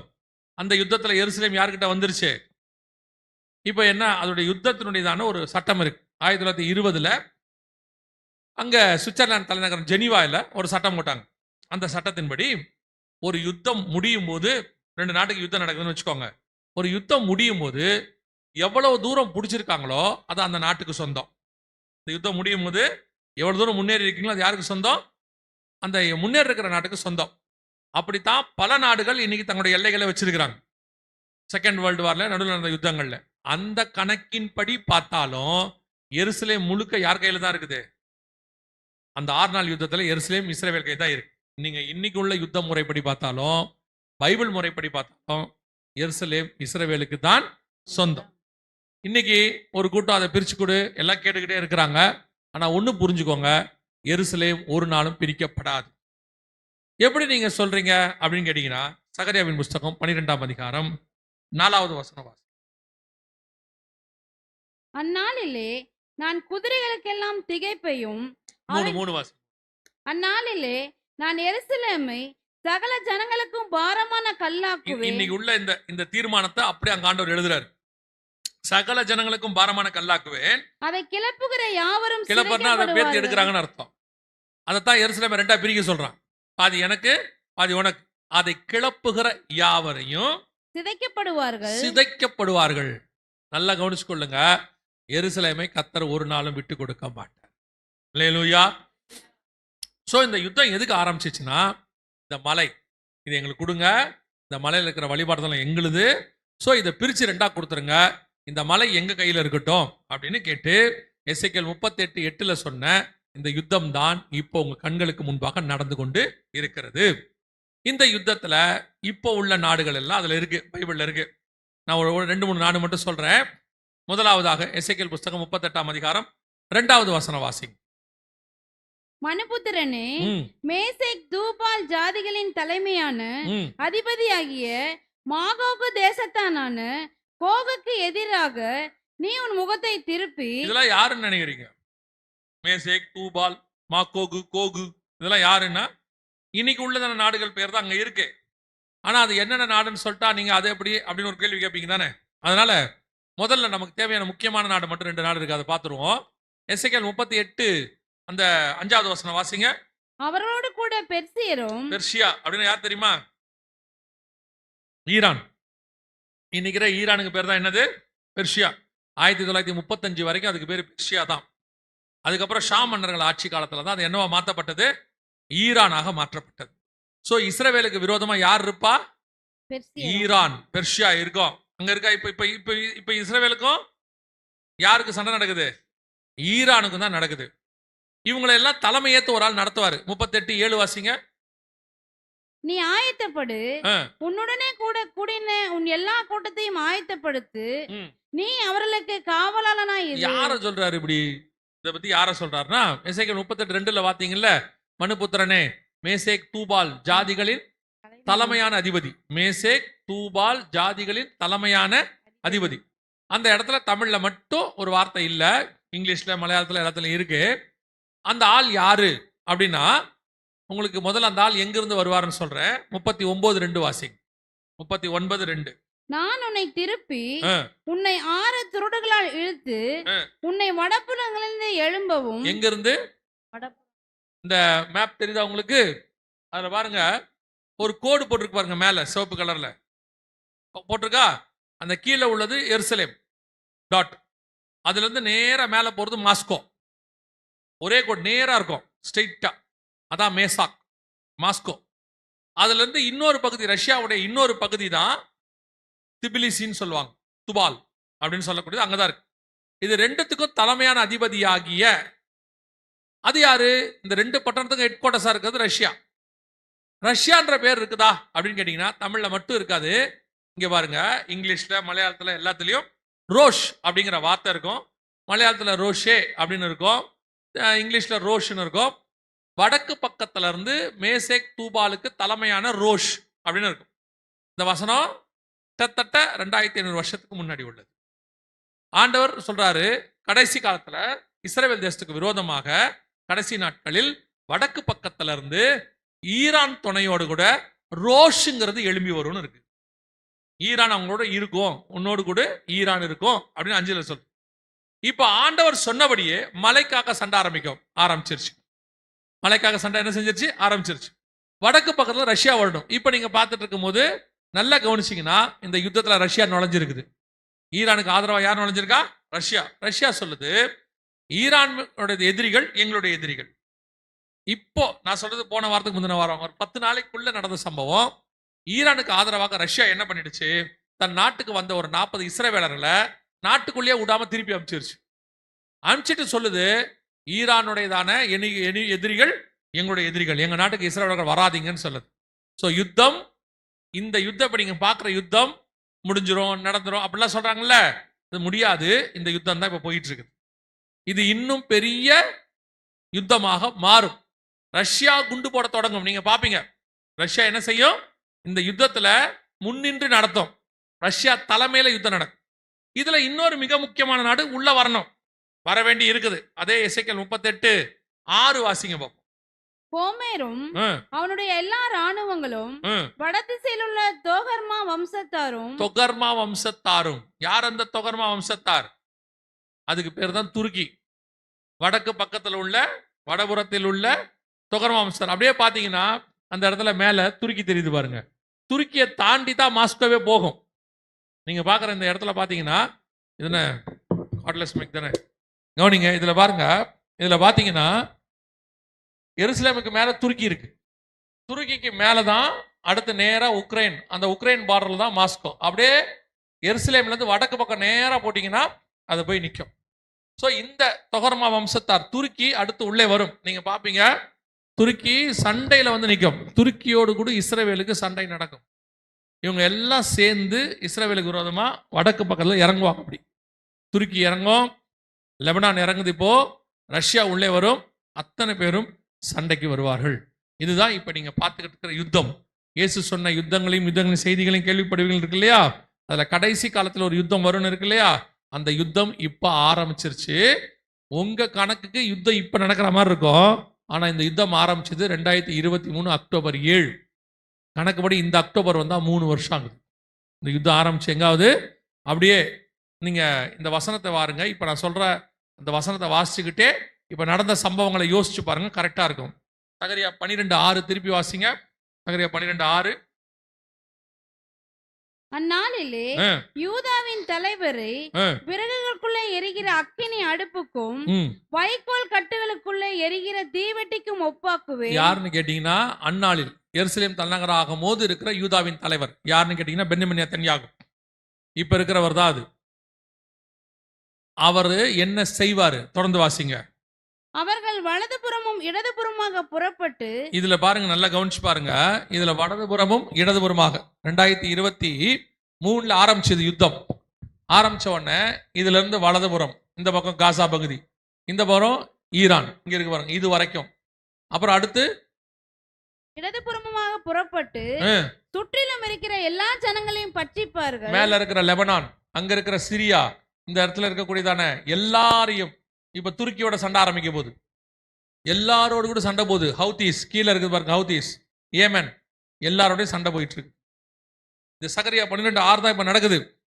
இந்த யுத்தம் தான் வலதுபுறமும் இடதுபுறமாக பெருகி சுற்றிலும் இருக்கிற எல்லா ஜனங்களையும் பட்சிப்பார்கள். சகரியா 12:6 படி இப்ப நடந்துகிட்டு இருக்கு. இந்த யுத்தம் இன்னும் பெருசாக மாறும். திருப்பி சொல்றேன், யுத்தம் மிக பெருசாய் மாறும். இது இன்னைக்கு நாளைக்கு முடிவுக்கு வராது. அவங்க சொல்லுவாங்க சமாதானம் அப்படி இப்படிலாம் சொல்லுவாங்க, அது மிகப்பெரிய யுத்தமாய் மாறும். இந்த யுத்தத்துல இந்த பகுதி முழுக்க யுத்த களமாக மாற தொடங்கி விட்டது. சரி, ஆண்டவர் சொன்ன இந்த யுத்தம் இப்போ நடக்குது. இந்த யுத்தத்துடையதான விளைவு என்னவா இருக்கும், அதை பத்திலாம் கர்த்தர் சித்தமானால் நாளைக்கு நாளன்னைக்கு நம்ம பார்க்க போறோம். இன்னும் கொஞ்சம் சில விஷயங்கள் பார்க்க வேண்டியிருக்கு, அதில் நம்ம பார்க்க போறோம். இப்போ முக்கியமாக உங்களுக்கு 2-3 காரியங்களை சொல்லிட்டு நான் ஜெபம் பண்ணி முடிக்க விரும்புகிறேன். கவனிங்க. இப்ப இந்த யுத்தத்தின் முடியும் போது என்ன நடக்கும்ன்றதுல அப்புறம் பார்க்கலாம். இந்த யுத்தத்தின் முடிவு, இவங்க ஆரம்பிச்சது மலைக்காக தான் சண்டை ஆரம்பிச்சாங்க இல்லையா? மலைக்காக ஆரம்பிச்சாங்க. இது என்ன நடக்கும் அப்படின்னு கேட்டீங்கன்னா, இந்த இடம் இருக்கு பாத்தீங்களா, இந்த இடத்துல இந்த யுத்தத்துல இந்த வழிபாட்டு தலம் இருக்கு இல்லையா, இந்த வழிபாட்டு தலத்தை அந்த இடத்துல இருந்து ரிமூவ் பண்றதா அவங்க வேலை. யூதர்களுக்கு என்ன வேணும், இந்த இடத்துல இருந்து வழிபாட்டு தலத்தை என்ன பண்ணணும், ரிமூவ் பண்ணணும். அதான் அவங்களுடைய நோக்கம். அல்லது அது கண்டிப்பாக ரிமூவ் ஆகும். எதனால சொல்றீங்க அப்படின்னு கேட்டீங்கன்னா, இஸ்ரவேலர்களுக்கு 3வது தேவாலயம் ஒன்று வரும், அதை அவங்க கட்டுவாங்க. 3வது தேவாலயம் ஒன்று கட்டுவாங்க. அது வசனத்தின்படி பைபிள்ல இருக்கு. ஸோ அவங்க அந்த 3வது தேவாலயத்தை கட்டணும்னா இந்த இடத்துல என்ன வரணும், இந்த இடம் அவங்களுக்கு கிடைக்கணும். இந்த இடத்துல ஏற்கனவே 2 தேவாலயம் இருந்துச்சு. எதை வச்சு நீங்க சொல்றீங்க? வாசிங்க. 2 நாளாகமத்தின் புஸ்தகம் 3ஆம் அதிகாரம். 2 நாளாகமத்தின் புஸ்தகம் 3ஆம் அதிகாரம் 1வது வசனத்தை வாசி. பின்பு சாலமோன் எருசலேமிலே தன் தகப்பனாகிய தாவீதுக்கு காண்பிக்கப்பட்ட மோரியா என்னும் மலையில் எபூசியனாகிய ஒர்னானின் களம் என்னும் தாவீது. மோரியா என்னும் மலைன்னு ஞாபகத்துல இருக்கா? மோரியா மலை என்னது?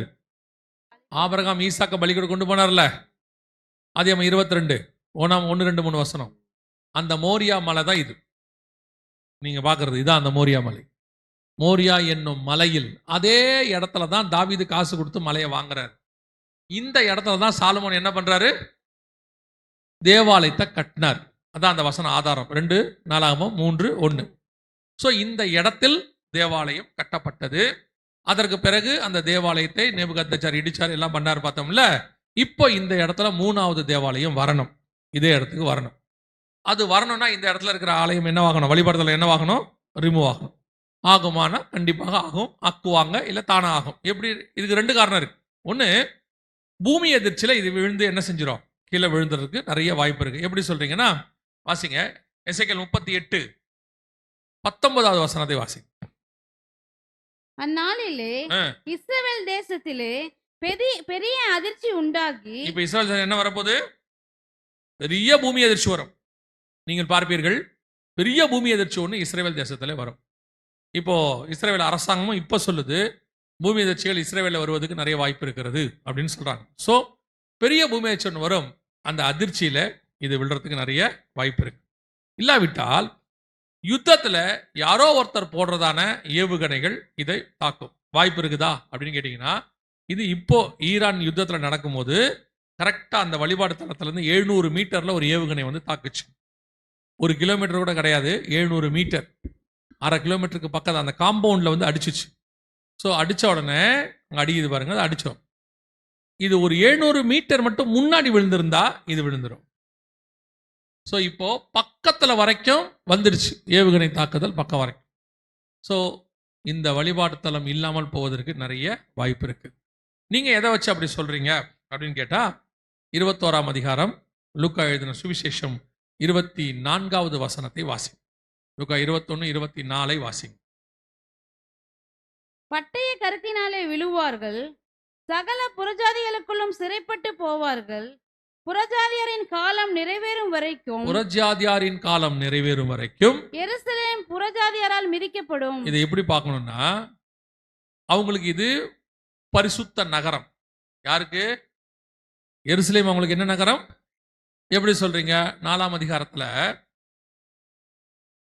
மத்திய எழுதின சுவிசேஷம் 4ஆம் அதிகாரத்துல பிசாசு இயேசுவை அந்த பரிசுத்த நகரத்தின் அப்படின்னு இருக்கு பாருங்க, வாசிங்க. 4ஆம் அதிகாரத்துல தேவாலயத்தின் உப்பரைகளை கூட்டிட்டு பிசாசு அவரை மிகவும் உயர்ந்த மலையின் மேல் கொண்டு போய் உலகத்தின் சகல அதுக்கு முன்னாடி, அப்பொழுது பிசாசு அவரை பரிசுத்த நகரத்தின் கொண்டு போய் தேவாலயத்து உப்பரியின் மேல் அவரை, அந்த பரிசுத்த நகரம் தான் எருசலேம், அவங்களுக்கு ஹோலி சிட்டி. ஸோ இந்த ஹோலி சிட்டி அப்படின்னு சொல்லக்கூடிய இந்த இடத்த ஹோலி சிட்டியா இருக்கணும்னா மற்ற மார்க்கத்தார் உள்ள வரக்கூடாதுன்னு அர்த்தம். இப்படி எல்லா மதக்காரங்களும் வச்சிருக்கிறாங்க. எல்லா மதக்காரங்களும் அவங்கவுங்களுக்குன்னு என்ன பண்ணி வச்சிருக்காங்க? ஒரு ஹோலி சிட்டி வச்சிருக்காங்க. அந்த ஹோலி சிட்டிக்குள்ள யாரும் போகக்கூடாதுன்னு என்ன பண்ணி வச்சிருக்காங்க? தடை. அந்த மதக்காரங்க போகலாம், மற்றவங்க யாரும் போகக்கூடாது. அந்த மாதிரி யூதனும் என்ன சொல்றான்னா, எனக்கு 2000 வருஷத்துக்கு முன்னாடி இது என்னவா இருந்துச்சு? ஹோலி சிட்டி, பரிசுத்த நகரமா இருந்துச்சு. ஸோ இந்த பரிசுத்த நகரத்துக்குள்ள யாரும் என்ன செய்யக்கூடாது? வரக்கூடாது. அப்போ பரிசுத்த நகரத்தில் இருக்கணும்னு அவனுக்கு ஒரு தேவாலயம் இருக்கணும். ஸோ அங்கே தேவாலயத்தை வச்சுக்கிட்டு அது உள்ள யாரையுமே விடாதபடிக்கு அவன் என்ன பண்ணிடுவான்? டோட்டலாக கவர் பண்ணிடுவான். ஆனால் இப்போ வரைக்கும் அப்படி பண்ண விடாமல் இருக்கிறதுக்கு எது காரணமாக இருக்குது? அந்த வழிபாடு தலம் காரணமாக இருக்கு. ஸோ அதை ரிமூவ் பண்ணாதான் அது பரிசுத்த நகரமாக மாறும். ஸோ புறஜாதியாரின் காலம் நிறைவேறும் வரை. இப்போ இதை நாம் எப்படி பார்க்கணும்னா, இது ஒரு அடையாளம். புறஜாதியாருக்கு இது அடையாளம். எங்கே இருக்கு? எருசலேம்லே புறஜாதியாரோட பிரமாணம் உள்ள இருக்கு. ஸோ அதை ரிமூவ் பண்ணாதான் அவங்களுடைய தானே வரும். நம்ம காலம் முடிவடைய போது, புறஜாதி காலம் முடிவுக்கு வரப்போகுது, அவங்களோட நியாய பிரமாணம் வரப்போகுதுன்னு அர்த்தம். புரியுதா? சபை காலம் என்னவாக போகுது? முடிவுக்கு வரப்போகுது. நியாய பிரமாண காலம் அவங்களுடைய 7 வருஷம் இருக்கு, அது வரப்போகுதுன்னு அர்த்தம். அப்போ இதை விழுகிறதை நீங்கள் காணும்போது உங்களுக்கு தெரிய வேண்டிய மிக முக்கியமான ஒரு விஷயம் என்ன அப்படின்னு கேட்டீங்கன்னு சொன்னா, இந்த அந்த வழிபாடுத்தல் அங்கே ரிமூவ் ஆகிறது நீங்கள் பார்த்தீங்கன்னா, நம்மளது எல்லாம் முடிஞ்சிருச்சு, மூட்டை முடிச்ச கட்டலாம் அப்படின்னு அர்த்தம். நாம் வருகையுடைய கடைசி செகண்டுக்கு வந்துட்டோம். அதுக்கப்புறம் எப்போ வேணாலும் வருகை வரும். அல்லேலூயா. அப்போ ஆண்டவர் சொன்ன எத்தனை காரியங்களும் அது எப்படிங்க அந்த இடத்துல வருகை வரும்ன்றது நீங்கள் சொல்றீங்க அப்படின்னு கேட்டீங்கன்னா, இப்போ நீங்கள் வாசிச்சது லூக்கா 21, 24, 28 வாசிங்க பார்ப்போம். இவைகள் சம்பவிக்க தொடங்கி கிட்டத்தட்ட நமக்கு 3 வருஷம் ஆகுது. இவைகள் சம்பவிக்க தொடங்கி 3 வருஷம் ஆச்சு. தொடங்கும்போது உங்கள் மீட்பு சமீபமாக இருப்பதால் நீங்கள் நிமிர்ந்து பார்த்து உங்கள் தலைகளை உயர்த்துங்கள் என்றார். உங்கள் தலைகளை உயர்த்துங்க. அப்போ இது நடக்கும்போது உங்கள் மீட்பு சமீபம், தலைகளை உயர்த்துங்க. அதோட அர்த்தம் என்ன? அப்போஸ்தலர் நடபடிகள் 1ஆம் அதிகாரம் 6 முதல் வசனங்களை வாசிக்கும் பொழுது, வானத்தை அவர்கள் அண்ணாந்து பார்த்துக்கிட்டு இருக்கும்போது ஒரு தூதன் வந்து கேட்கிறான், கலிலேயரே ஏன் வானத்தை அண்ணாந்து பார்க்கிறீர்கள்? நீங்கள் பார்க்கும்படி இயேசுவானவர் எப்படி ஏறி போனாரோ அப்படியே இறங்கி வருவார். இதுக்கு பதில முன்னாடியே இயேசு சொல்லிட்டாரு, உங்கள் தலைகளை உயர்த்துங்கள். ஏன்னா இதோ மேகங்களுடனே அவர் வரப்போகிறார், மத்திய ஆகாயத்தில் நாம் அவரை சந்திக்க போகிறோம். இது எப்ப நடக்கும்? இவைகள் சம்பவிக்க தொடங்கும் போது. இப்ப சம்பவிக்க தொடங்கியாச்சு. சிலருக்குலாம் தோணும், இத்தனை வருஷம் நாங்க கேட்கிறோம், இயேசு வரான்னு சொல்லிட்டு தான் இருக்கிறாங்க, இப்பவும் தான் சொல்றாங்க. ஒரு சிலர்லாம் கொஞ்சம் ஊழியத்துல கொஞ்சம் அனுபவம் உள்ளவங்க, அவங்களாம் நினைச்சுக்கிறாங்கன்னா, எங்க அப்பா காலத்துல இருந்து சொல்றாங்க, எங்க தாத்தா காலத்துல இருந்து சொல்றாங்க, இயேசு வராருன்னு இப்பவும் சொல்றாங்க. ஆமா, அப்படிதான்.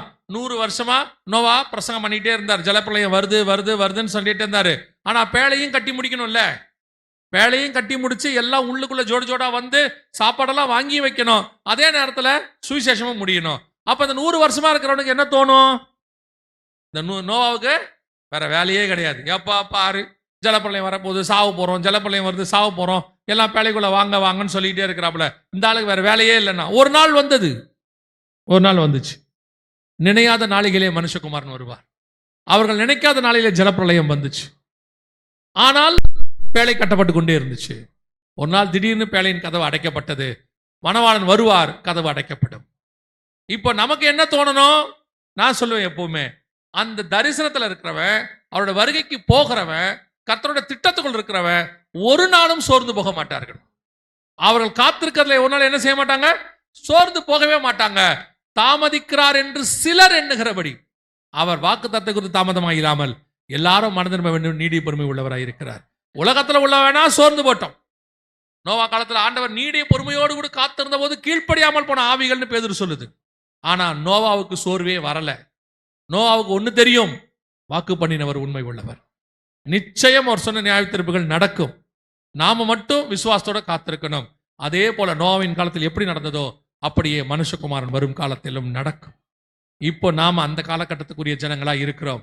இன்னும் கொஞ்ச காலம்தான், வருவேன் என்று சொல்லுகிறவர் சீக்கிரத்தில் வரப்போகிறார்.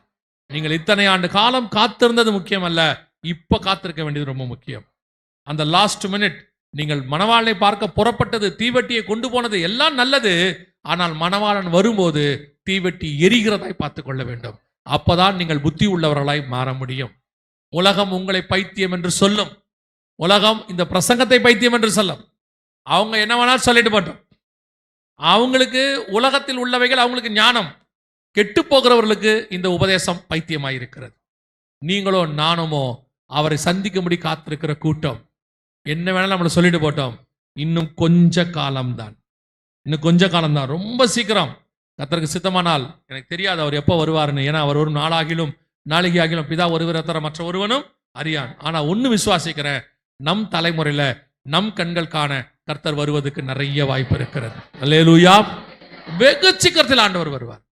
ஏன்னா அவர் சொன்ன எல்லாம் இந்த 80 வருஷம் எப்ப இஸ்ரவேலன் திரும்பி வந்தானோ கடைசி காலம் தொடங்கிடுச்சு. அடுத்த 78வது வருஷத்துல நம்ம இருக்கிறோம். ரொம்ப சீக்கிரம் எல்லாம் முடிவுக்கு வரப்போகிறது. நீங்கள் நானும் அவரை சந்திக்க ஆயத்தப்படுவது மட்டும்தான் பாக்கி. ஒவ்வொரு நாளும் ஆயத்தப்படுங்க, சோர்ந்து போகாதிருங்கள். இனி இந்த யுத்தங்கள் பெருசாக மாறும், பிரச்சனைகள் பெருசா மாறும். அந்த வசனத்தை வாசிங்க, நான் சொல்லிட்டு முடிச்சிடறேன். இன்னும் எனக்கு ஒரு 5 நிமிஷம் இருக்கு, அதை மட்டும் முடிச்சிடறேன். வாசிங்க மத்தேயு 24:6 திருப்பி வாசிங்க பார்ப்போம். மத்தேயு 24:6. யுத்தங்களின் செய்திகளையும் கேள்விப்படுவீர்கள், கலங்காதபடி எச்சரிக்கையாயிருங்கள். இந்த யுத்தம் நடக்கும்போது உங்ககிட்ட எங்கிட்டையும் கர்த்தர் எச்சரிப்பா ஒண்ணு சொல்றாரு. என்ன செய்யக்கூடாது? பயப்படக்கூடாதுன்னு சொல்றாரு. ஏன் பயப்படக்கூடாது அப்படின்னு கேட்டீங்கன்னா, இந்த யுத்தத்துல உலகம் முழுக்க மிகப்பெரிய காரியங்கள் நடந்தாலும் நீங்களும் நானும் ஒண்ணு தெரிஞ்சுக்கணும். இது எல்லா உலகத்துல அந்த பேரழிவை பத்தி நான் நாளைக்கோ நாளன்னைக்கோ உங்களுக்கு சொல்றேன். எல்லாம் நடக்கும். ஆனா ஒண்ணு மட்டும் நிச்சயம், நம்மை அழைத்தவர் உண்மை உள்ளவர். ஒரு நாளும் அவர் நம்மை கைவிடவே மாட்டார். அல்லேலூயா.